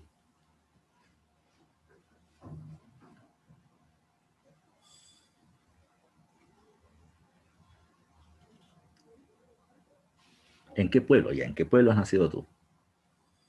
Ah, en Pueblo Nuevo, Chincha. Ah, bacán, mira, mi tío también es de por allá. A ver, yo te pregunto, ¿tú has visto alguna vez tu partida de nacimiento? ¿Ya? Tu partida de nacimiento dice, país Perú, región Ica, pueblo, distrito Pueblo Nuevo en Chincha. ¿Dice así?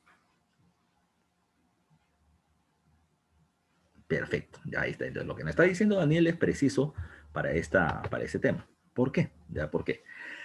Porque si estuviéramos en el virreinato, si nos remontáramos 300 o 400 años atrás, si estuviéramos en el virreinato peruano, ¿qué cosa sucedería? ¿Ya? ¿Qué cosa sucedería? Supongamos que su compañero termina siendo de descendencia o de ascendencia indígena, ¿ya? Entonces él es indio en el virreinato. Si él ha nacido en Pueblo Nuevo, Chincha, en la región de Ica, entonces, siendo él un indio del común porque no es cacique, ¿ya? Él ha sido registrado su nacimiento en la cédula o en el lugar de nacimiento, el registro de nacimiento de Chincha, en Ica. Entonces, él estaría obligado a pagar tributo solamente en Ica. ¿Ya? Recuerden ese dato, ¿ya? Como él ha nacido en Ica, está obligado a pagar tributo en el lugar donde ha nacido, que es Ica. Profe, ya. ¿Y para qué haces tanta vuelta con un tema tan simple? Ay, que no es tan simple, ¿ya? Porque la gente es viva, ¿ya? ¿Y a qué me refiero? Cuando la gente se enteró de esa ley, se dieron cuenta que la ley tiene un hueco así de inmenso, ¿ya? Y los que van a estudiar derecho van a terminar estudiando con algo llamado vacío legal. Y ahí había un vacío legal gigante. ¿Por qué? ¿Ya? ¿Por qué? Porque cuando se dice de que si tú naciste en Ica, tienes que pagar tributo en Ica, la ley me está diciendo entonces, y yo puedo interpretarla así, que si no estoy en Ica, no pago tributo, ¿ve? Y eso es lo que va a terminar pasando. Cuando los indígenas se dieron cuenta de que había ese hueco, ¿qué es lo que van a hacer? Si yo nací en Lima, me iba a Cusco. Si yo nací en Cusco, me iba a Piura. Si nací en Piura, me iba a Puno. Y donde yo iba, como no es mi lugar de nacimiento, donde no se ha registrado mi nacimiento, yo en ese lugar soy llamado, y por eso está acá ese nombre, en ese lugar era llamado forastero. Y el forastero no pagaba tributo indígena, ¿ya? No pagaba tributo indígena. Era una forma de evadirlo, irse del lugar donde tu nacimiento había sido registrado, ¿ya? No se olviden, ¿eh? Pero es una pregunta, me está diciendo que la gente le tiraba cabeza al gobierno. ¿Cómo no tienes idea? Para el siglo XVIII, la corona española se dio cuenta que 80% de los indios no pagan tributo indígena. 80%, no 5, no 10, 80%. Todo el mundo le sacaba la vuelta a la ley. Profe, ¿había otra forma de evitar el tributo? Por supuesto, estamos aquí en clase de ilegalidades, ¿ya? Otra fórmula. Si yo soy indígena, ¿ya? A ver, yo me llamo Manco Cápac, mi esposa se llama Mama Obvio, mi hijo es Sinchirroca, más indígena no podemos ser. Si haces así, no te salen conejos, te salen cuyes, ¿ya? Mi hijo es indígena porque los padres son indígenas. Él tiene que pagar tributo indígena. Pero yo le voy a decir al cacique que por favor, ya, por favor, no quiero que a mi hijo lo traten o lo maltraten como me han maltratado. Entonces, cacique, por favor, vas a hacer lo siguiente. Te voy a dar dinero, ya que yo he logrado guardar, y ponle que mi hijo no es mi hijo. Ponle que su esposa es, que su mamá es mamá, obvio, pero ponle que su papá es Cristiano Ronaldo, ya, no sé, ya, Cristiano Ronaldo. Entonces, ¿qué va a terminar Brad Pitt? ¿Ya? Entonces, si el papá es blanco y la mamá es indígena, el niño es un, ¿qué sería? Papá blanco, ya, mamá indígena. ¿Qué sería el niño? ¿Sería indígena? ¿Sería blanco? ¿Ya español? ¿Qué sería ese niño? A ver si alguien me lo apunta en el chat. ¿Ya? Papá blanco, mamá indígena. ¿Cómo se le va a llamar ese niño? ¿Qué condición, entre comillas, racial va a terminar teniendo? ¿Cómo se llama? Mestizo, como muy bien dice Saulo. Mestizo va a terminar sin el título. Y el mestizo no paga tributo indígena, porque solamente lo pagan los indios. Esa era otra forma de tirarle cabeza al gobierno. Entonces, vuelvo a insistir con algo. Y eso es lo que decía al principio. Cuando hablamos de la sociedad, no estés pensando en que el negro súper explotado, el indio súper explotado, y siempre fueron tontitos y siempre los agarraron del horno. No, no, no, no, no. De que eran explotados, sí, legalmente el sistema estaba para explotarlos a ellos, pero ellos también terminaban viendo los vacíos legales y no eran tan tontos y terminaban buscando zafarse del abuso y terminar consiguiendo beneficios. ¿Ya? No hay que olvidarse de eso. ¿Ya? El humano es humano, no se olviden de eso. Dice, mamá samba. ¿Qué es sambo? Sambo termina siendo el cruce de negro con indio. Papá mestizo, mestizo del cruce de negro con blanco. Acá lo que pasa es que hay que tomar en cuenta, Eduardo, de que hay 50 tipos de castas o de grupos raciales diferentes. ¿Ya? Entonces, no solamente va a depender de quién es el padre y quién es la madre, sino de qué color va a terminar saliendo el hijo. ¿Ya? Entonces, eso lo vamos a ver en un momento que hablemos de las castas. Insisto, cuando hablamos de las repúblicas es que se intentó separar, segregar a los españoles a los indios. ¿Español dónde vive? Español vive en las ciudades y los indios viven en en las reducciones.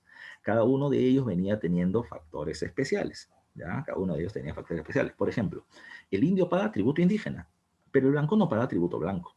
¿Ya? Ahora, como al indio lo están perjudicando con el cobro del tributo indígena, al indio no le cobran la alcabala, que es el impuesto por el comercio interno, una forma de compensarlo por el tipo de tributos que él termina pagando. ¿Ya? Son particularidades que se van a terminar viviendo. Ahora, ¿funcionó el sistema de las repúblicas, de la separación, la segregación? No, no funcionó. No funcionó igualitos. La gente se iba para un lado para el otro, terminaban se cruzaban, así que eso nunca funcionó. Ya, nunca funcionó. Sigamos hablando, ya sigamos hablando. Vamos a ver el otro sector social que terminan siendo el esclavo. El esclavo era la población negra, ¿ya? La población africana o de descendencia africana, afrodescendiente, ¿ya? Los negros. Ahora, ¿por qué el indio no era esclavo? Ya te dije, porque se consideró de que el indio tiene alma, es humano y por lo tanto no podía caer en esa condición de acuerdo a leyes españolas. ¿Ya? Ahora, ¿de dónde provenían los esclavos? Ya te dije que del África. ¿De algún lugar especial? Principalmente vienen de Guinea y principalmente de una tribu llamado como los Mandinkas. ¿Ya? Los Mandinkas te debe sonar a Mandinga o a Mandingo. Ahí estás volando con tu cabeza algunos de ustedes seguramente. Pero recuerden que el negro mandingo estaba relacionado precisamente al negro africano. ¿Ya? No sé si habrán escuchado alguna vez una canción, ¿ya? Que dice que el que no tiene de inga, tiene de mandinga, haciendo referencia al mestizaje que tenemos en el Perú. El que no tiene de indio, indígena, inga, ya tiene de mandinga, que hace referencia al negro, por producto de los cruces raciales que van a terminar existiendo.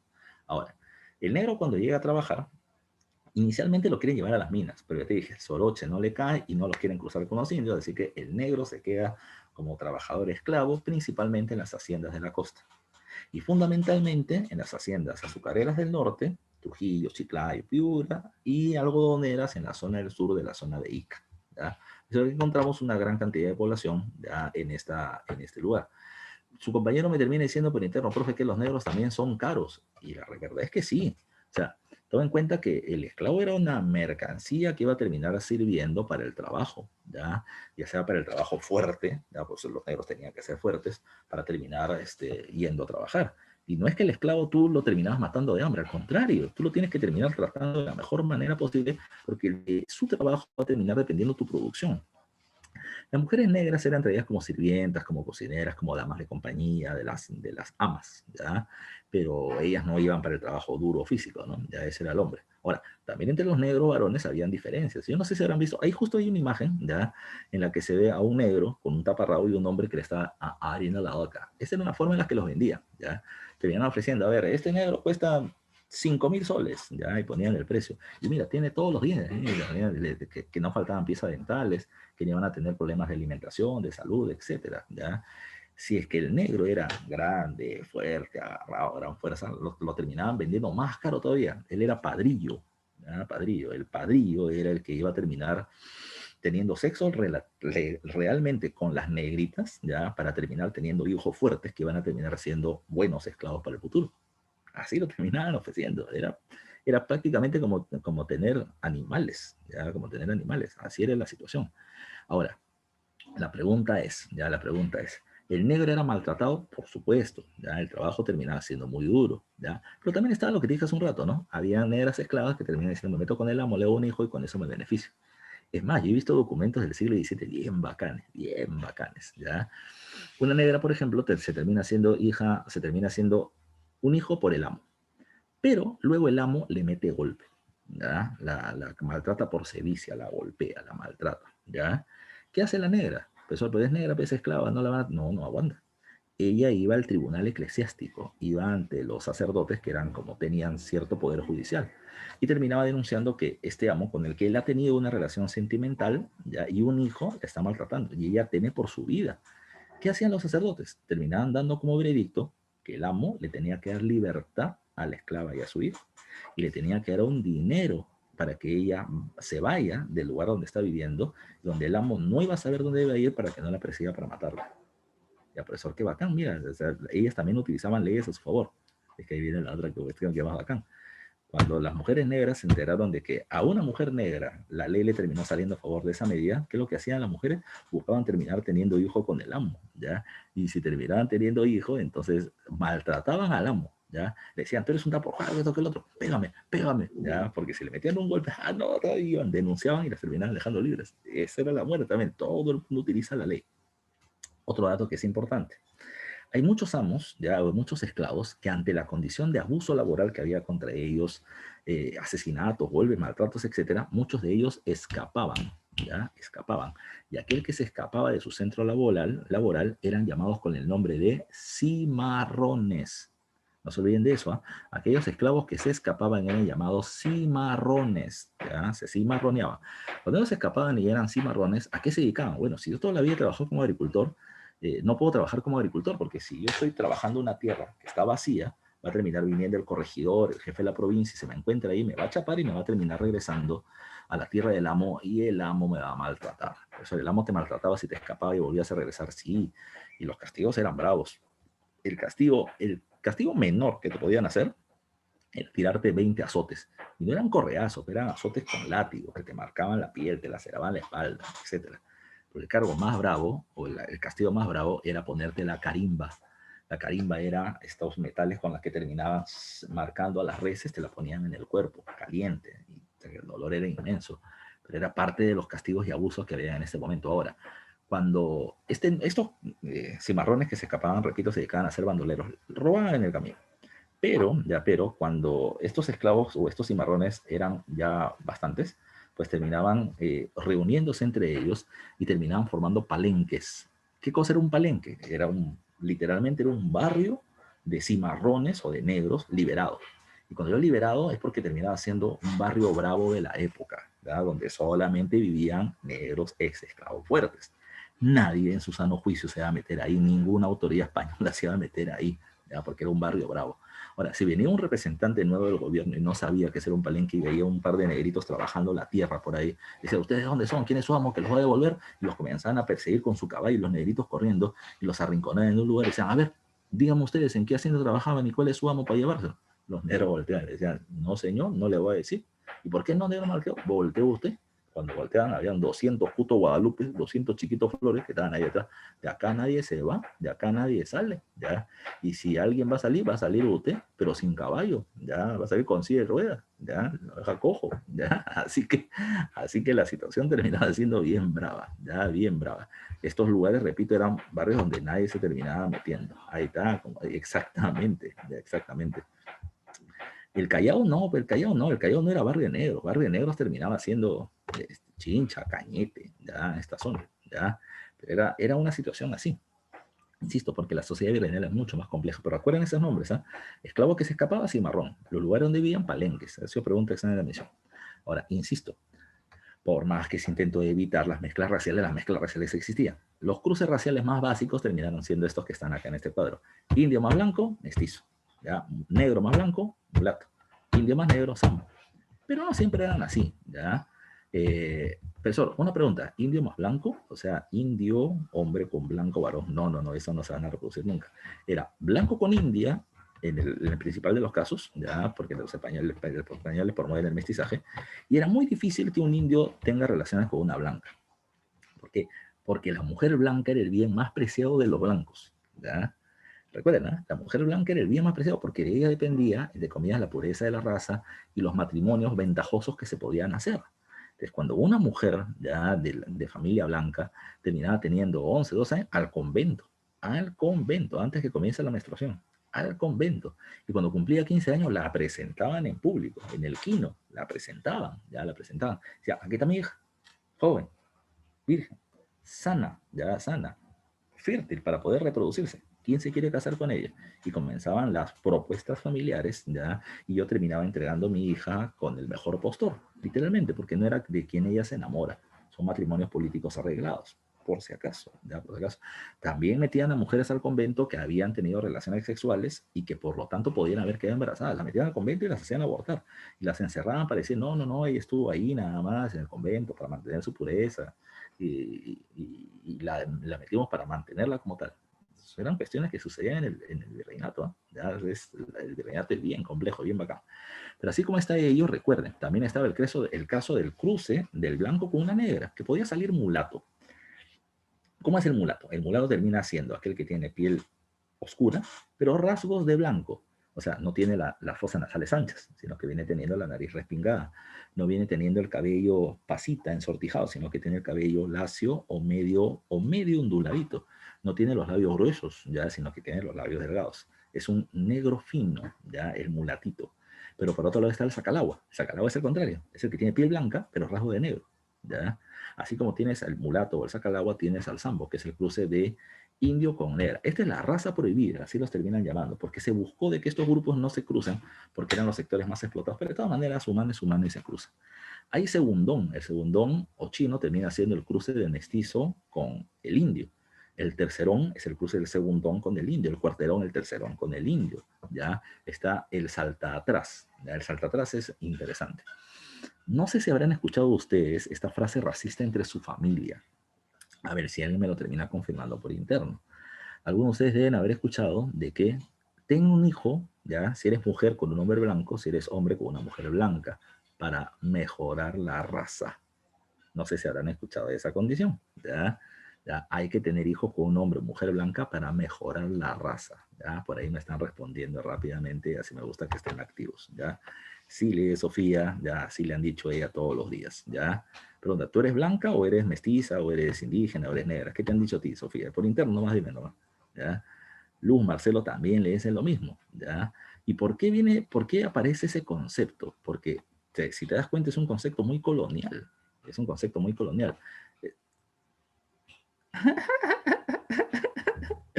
Eduardo dice que es color asiente combi. Dice, depende de qué combi estemos hablando. Tal vez era blanca y se ensució con tanto poto que pasó por encima. Pero ya. Dice, mi tía es Sacalagua, ya, con un moreno extranjero. Ah, ¿cómo es eso? ¿Tu tía es Sacalagua? O sea, tu abuelo terminaba siendo moreno extranjero y tu mamá y tu abuela terminaba siendo blanca y terminó saliendo Sacalagua. ¿Algo así?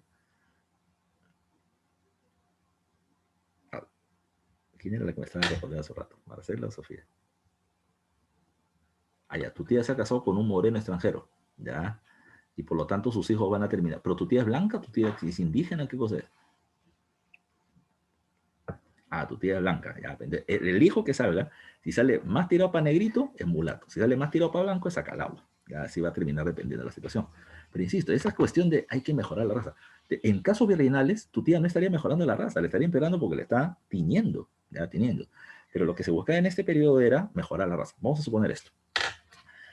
Blanco se mete con una mujer negra y sale mulato, o con una mujer indígena y sale mestizo, y sale mestizo.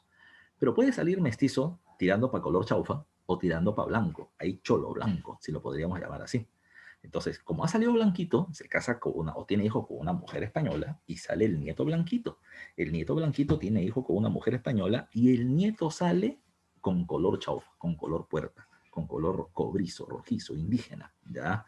Entonces, ¿qué ha pasado? En lugar de que la raza siga, entre comillas, mejorando, saltó atrás, ¿ya? Ese termina siendo esa condición.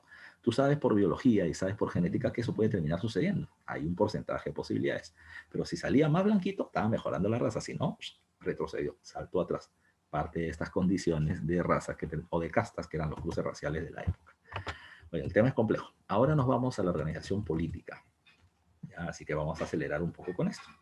En el tema de la organización política, ¿qué hay que observar? ¿Ya? ¿Qué hay que observar? Número uno. A ver, habían instituciones del gobierno que dirigían el virreinato peruano, unas desde España, otras desde América. ¿Ya? Desde España, ¿quién dirigía el gobierno? Bueno, para comenzar, la máxima autoridad en el reino, y las colonias eran parte del reino, era el rey. Era el rey. Reyes hubieron 10, mientras que existió el virreinato del 1542 a 1821. Ya hubieron 10 reyes. 5 pertenecieron a la familia Habsburgo entre el siglo XVI y XVII, de procedencia austríaca, también llamado como los Austrias, y entre el siglo XVIII e inicio del siglo XIX tenemos a los Borbón, de procedencia francesa. ¿Ya?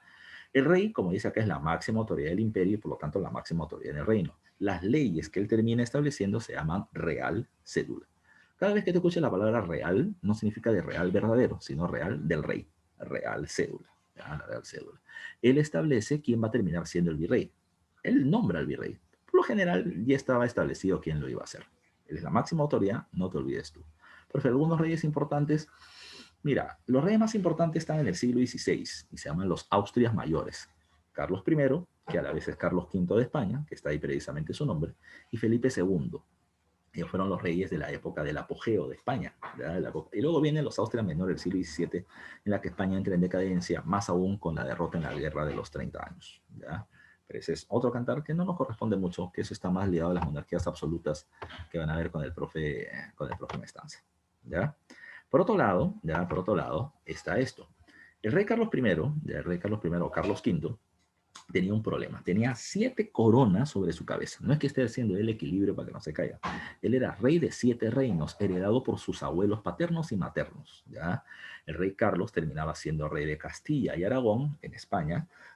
Él terminaba siendo rey de Sicilia, Saboya y Nápoles, en Italia. Ahí tiene 5 reinos de herencia de los reyes de España. Pero también terminaba siendo emperador del Sacro Imperio Romano Germánico, Alemania, y rey de Flandes, que eran Holanda y Bélgica. De Yapa, por ser dueño de todos los territorios, como él era rey de Castilla, le pertenecía el continente americano. ¿Ya? Sus territorios eran muy grandes. El rey no podía saber ni dirigir todos los territorios. Por eso es que Carlos V estableció un sistema llamado como el sistema de consejos.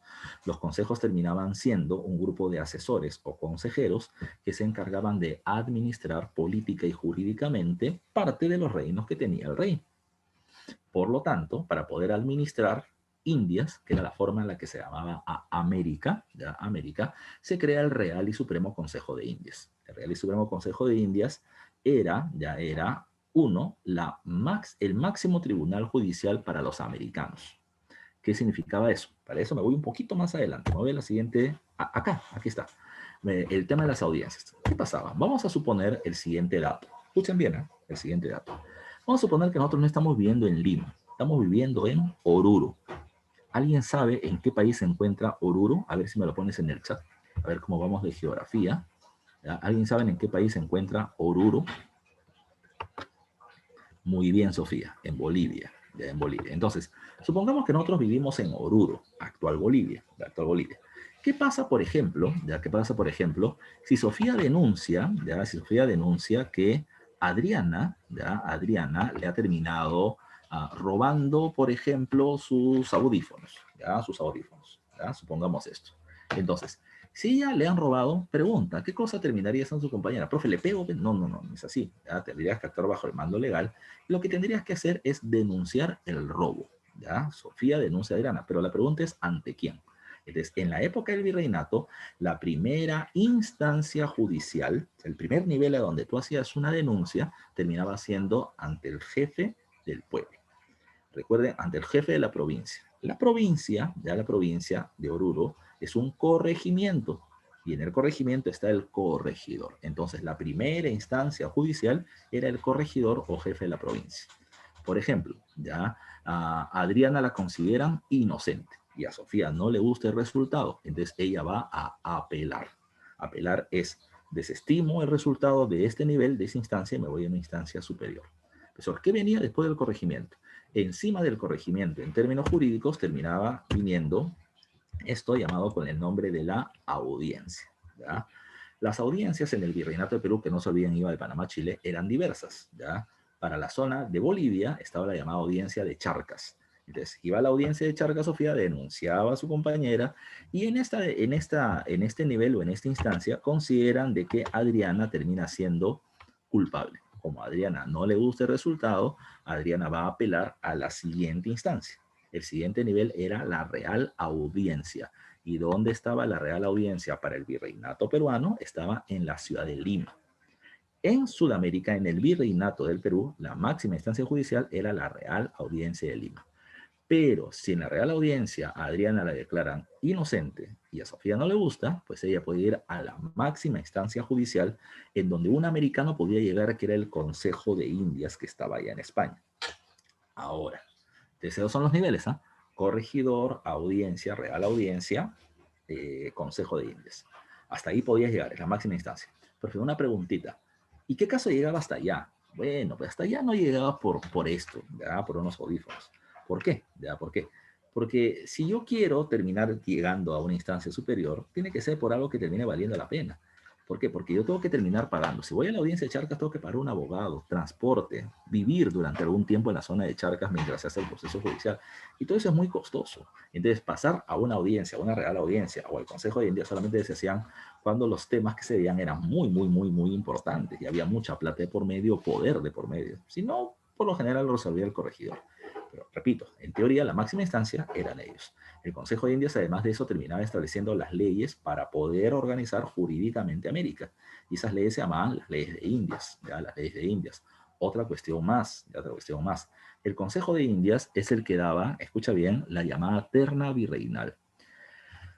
Un virrey, no tenía un tiempo específico de gobierno, porque por lo general duraba entre 4 y 5 años, ¿ya? Entonces, cuando ya un virrey tiene un tiempo por acá, el rey tiene que escoger a un nuevo virrey. Pero como el rey estaba preocupado de otras cosas, el Consejo de Indias, que era el que manejaba América, le decía al rey, mira, ya tiene que salir el virrey tal, ya, y es momento que escojas a otro.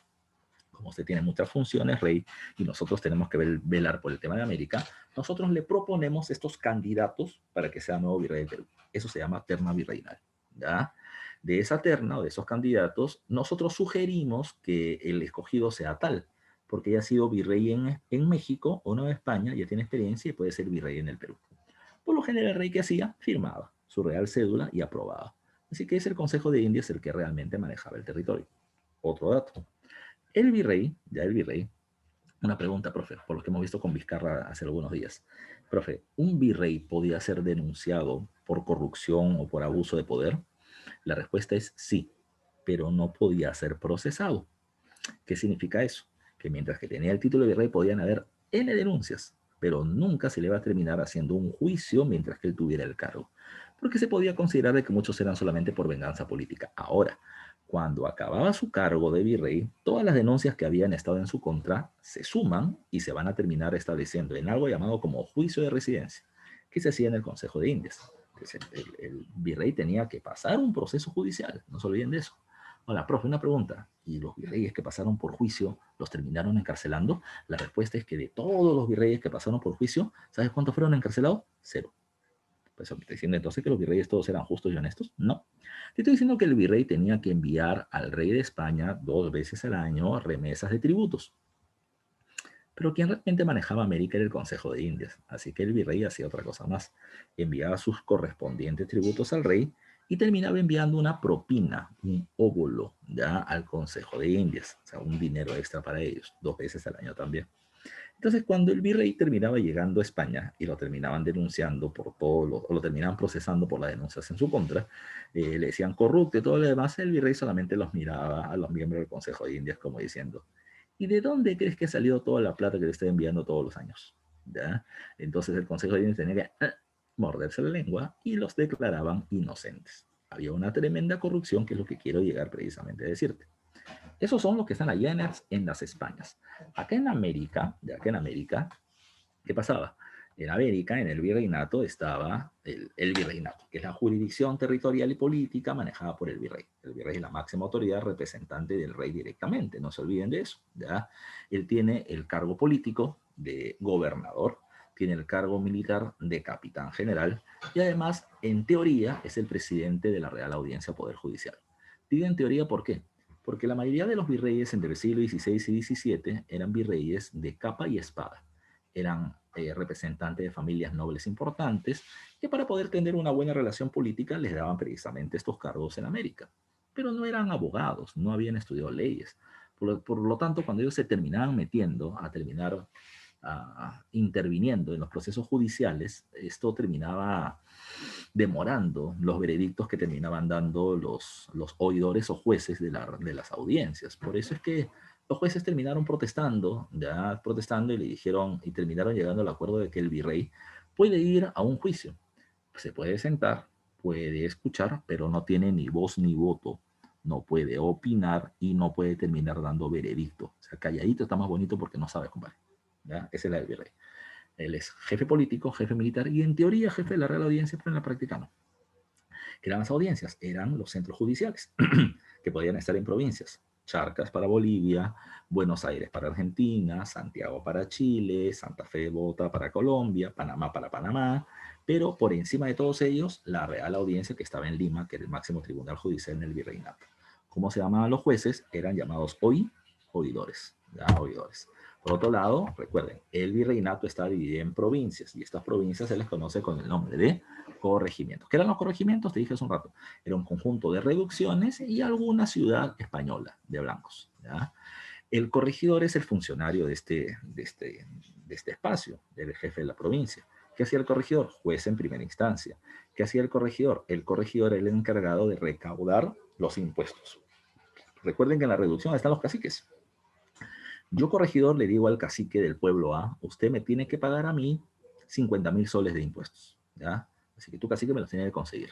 Entonces yo digo, por ejemplo, que cada persona que tiene la obligación de pagar, me tiene que pagar 500 soles, vamos a suponer así. Cuando llega el corregidor, yo digo, a ver, cacique, dame los correspondientes. Y el cacique, en lugar de darme 50.000 soles, me termina dando 49.000. Yo le decir, ¿qué pasó? Bueno, lo que pasa es que esos dos de ahí no quieren pagar. Si no quieren pagar, va el cacique o va el corregidor y los presiona. Paga, no quiero, ¿ve? Entonces, ¿qué cosa hacía el corregidor? Iba con un par de negros que por lo general eran su seguridad y les metían golpes para que paguen. ¿Ya? Y era parte del sistema. Tercero, el corregidor es la primera instancia judicial, es el que cobra los tributos, es el que organiza la mita. La mita ya no solamente es minera, ahora ya ha cambiado. La mita también puede ser obrajera. Yo puedo llevar a los indígenas a trabajar en los obrajes o en los centros de producción textil. Yo puedo llevar a la población a, ¿cuál sería la otra? La mita de plaza, para poder hacer construcción de caminos, de palacios o de puentes. O también los puedo terminar llevando para que se encarguen de la mitad de pongos. Y la mitad de pongos es cuando tú vas a trabajar como sirviente en la casa del noble. ¿Ya? En la casa del noble. Entonces, el corregidor es el que se encarga de distribuir la mano de obra. El otro dato es que este corregidor hace otra cosa que no es legal, ¿ya? Que es este sistema llamado con el nombre de los repartos de mercancías. ¿Qué cosa es el reparto? Al corregidor le pagan un sueldo por su trabajo. Vamos a suponer que este sueldo es de 10.000 soles, ¿ya? Pero él no le paga 10.000, le pagan 5.000. Eso, y los otros 5.000 se lo pagaba la corona española, pero con productos traídos de España. Entonces, tú querías ganar tus 10.000, estos productos que te mandaban los tenías que vender. ¿Qué pasaba? Bueno, lo que pasa es que la mayoría de los productos que le mandaban eran productos que no terminaban siendo tan útiles, ¿ya? Y la población, por lo tanto, no se los quería comprar. Entonces el corregidor, ¿qué hacía? Bueno, no me lo quieres comprar, me lo vas a comprar, ¿no? ¿Ya? Y yo los animaba poniendo en fila cuando les iba a cobrar el tributo y les repartía los productos. Por eso el nombre de reparto. El tributo indígena se cobraba 2 veces al año, junio y diciembre. ¿Ya? Yo en junio te repartía tu blusa, tu peine, tus medias de seda y en diciembre me lo pagabas. Porque yo te lo repartí y me lo tienes que pagar. Ese terminaba siendo el sistema de repartos. Era una forma de comercio en donde los indígenas estaban obligados a comprar productos poco útiles, pero estaban obligados a comprarlos por su condición de dependencia. No se olviden de eso. En el siglo XVIII, y eso lo vamos a explicar bien en la próxima clase todavía, los corregimientos son dejados de lado, porque como los corregidores fueron muy abusivos y aparecieron las rebeliones indígenas, para evitar esto se eliminan los corregimientos y se crean las intendencias en su lugar. Se fusionan varios corregimientos y aparecen en las macroregiones llamadas intendencias, que ya veremos luego ese tema. Yo te hablé de esto, acá me estoy confundiendo. Estoy repitiendo, ¿no? Me he equivocado. Están las reducciones que son los pueblos de indios, ya gobernados por parte de un cacique o un indio local, ya Pero ya está este cacique subordinado a un corregidor, que es el jefe de la provincia. Y acá debería decir cabildo. Ah, no, aquí es el cabildo. Ya, me he equivocado, lo he repetido 2 veces. ¿Qué es el cabildo? El cabildo termina siendo el municipio. Ya, el municipio. Y el cabildo municipio tiene un líder que termina siendo el alcalde. Ya, el alcalde. ¿Había alcalde de indios? Sí, pero los cabildos o municipios de India recién aparecen en el final del siglo XVIII con las reformas borbónicas. Los cabildos por lo general estaban en las ciudades y en las ciudades vivían los blancos, ya sea español o ya sea criollo, ya, y era el gobierno local. Profesor, ¿el primer alcalde quién es? El primer alcalde de Lima se llama Nicolás de Rivera el Viejo, pero ese es un dato que no te va a venir en pregunta de examen por si acaso. Así que esto era la forma en la que se organizaba el sistema. Vamos con las preguntitas, que son múltiples, ya que son múltiples y espero que como ustedes ya la han tenido previamente, las hayan estado resolviendo. Entonces vamos a darte las claves que corresponden, ya, las claves que corresponden. Vamos a ver qué podemos encontrar.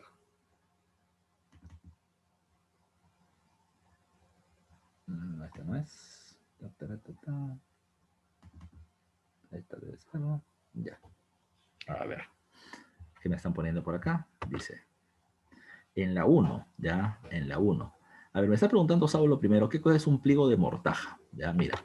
Cuando, recuerden que los virreyes ya no eran elegidos por elecciones populares, ¿ya? Entonces, cuando un virrey era retirado de su cargo y otro nuevo venía, el virrey que está saliendo le tenía que dejar al nuevo virrey una información de cómo estaba, ¿ya? O sea, qué le está dejando.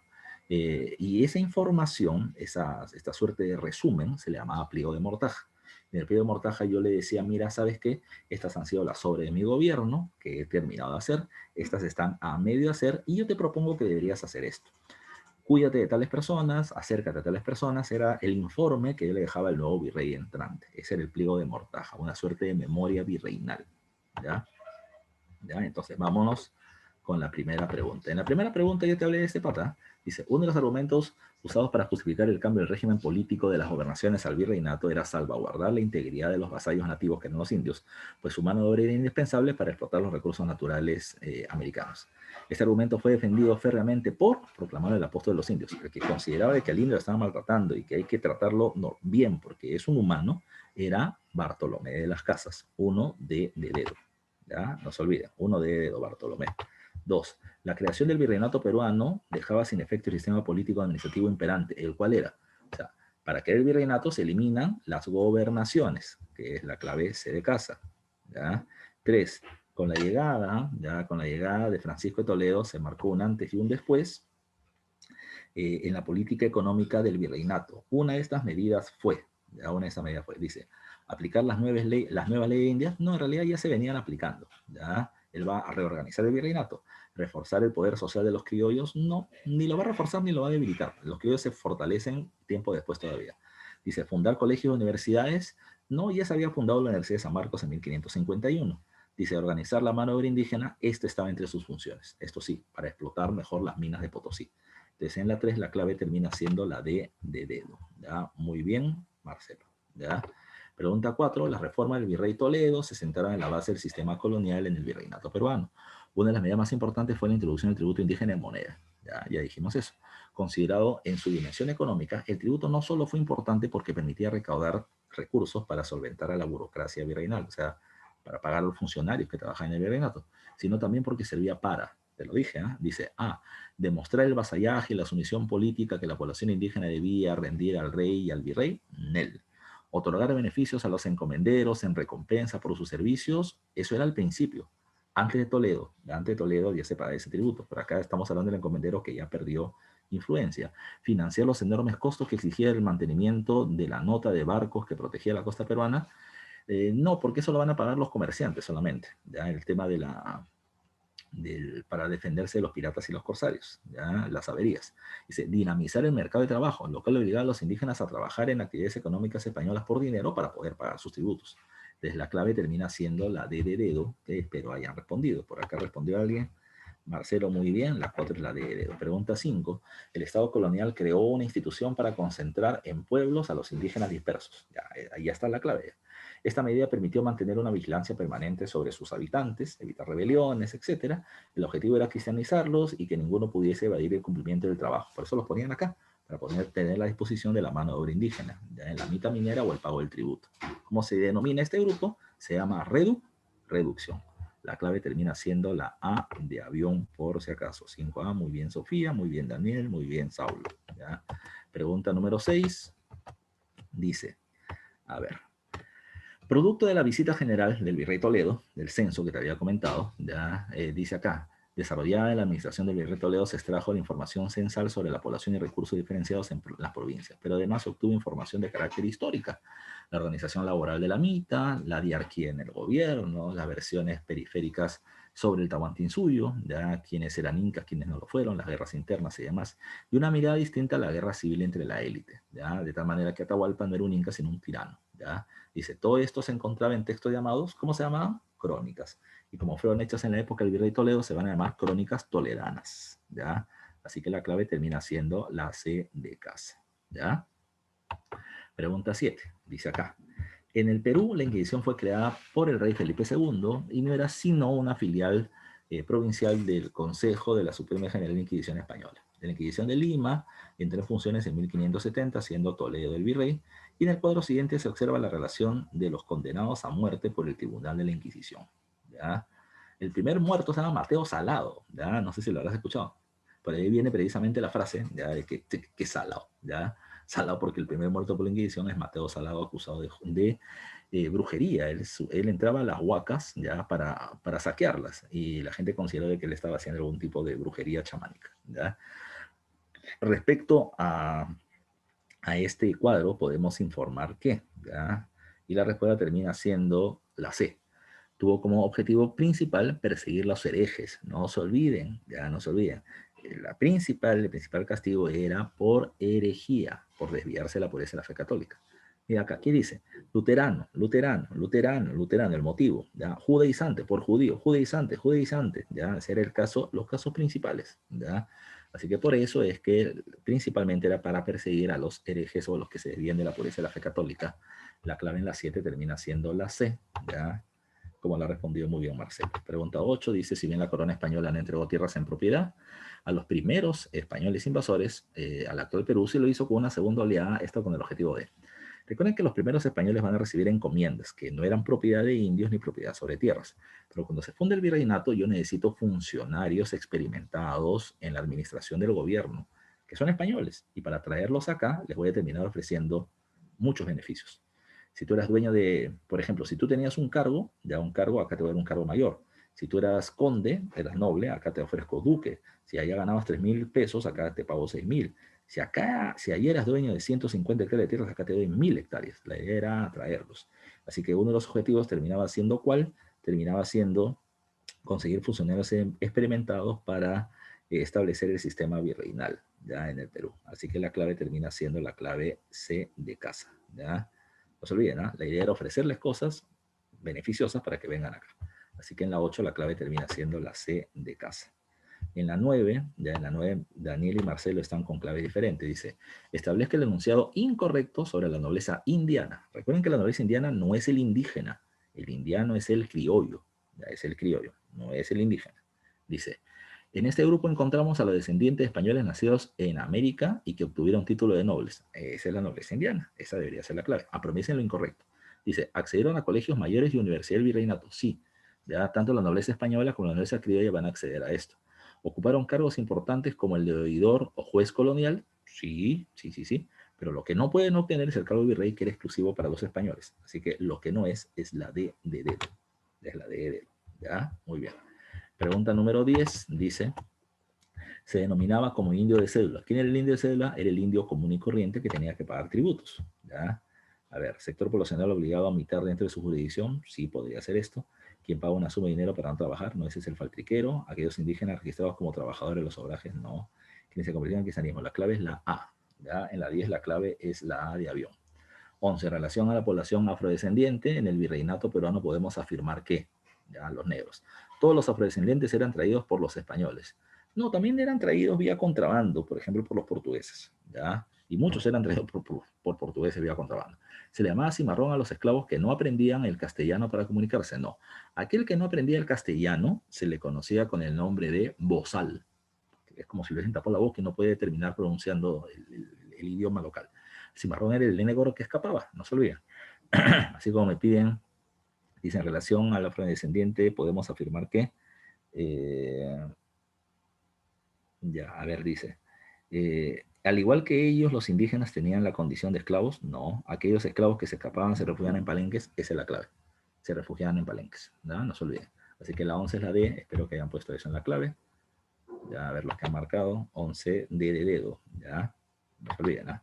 12. Entre los siglos XVI y XVII, la corona española estuvo bajo la dirección de la dinastía Habsburgo, de procedencia austríaca, pero se llamaba los Austrias, y es considerado el rey como el más poderoso del siglo XVI. El más poderoso es Felipe II.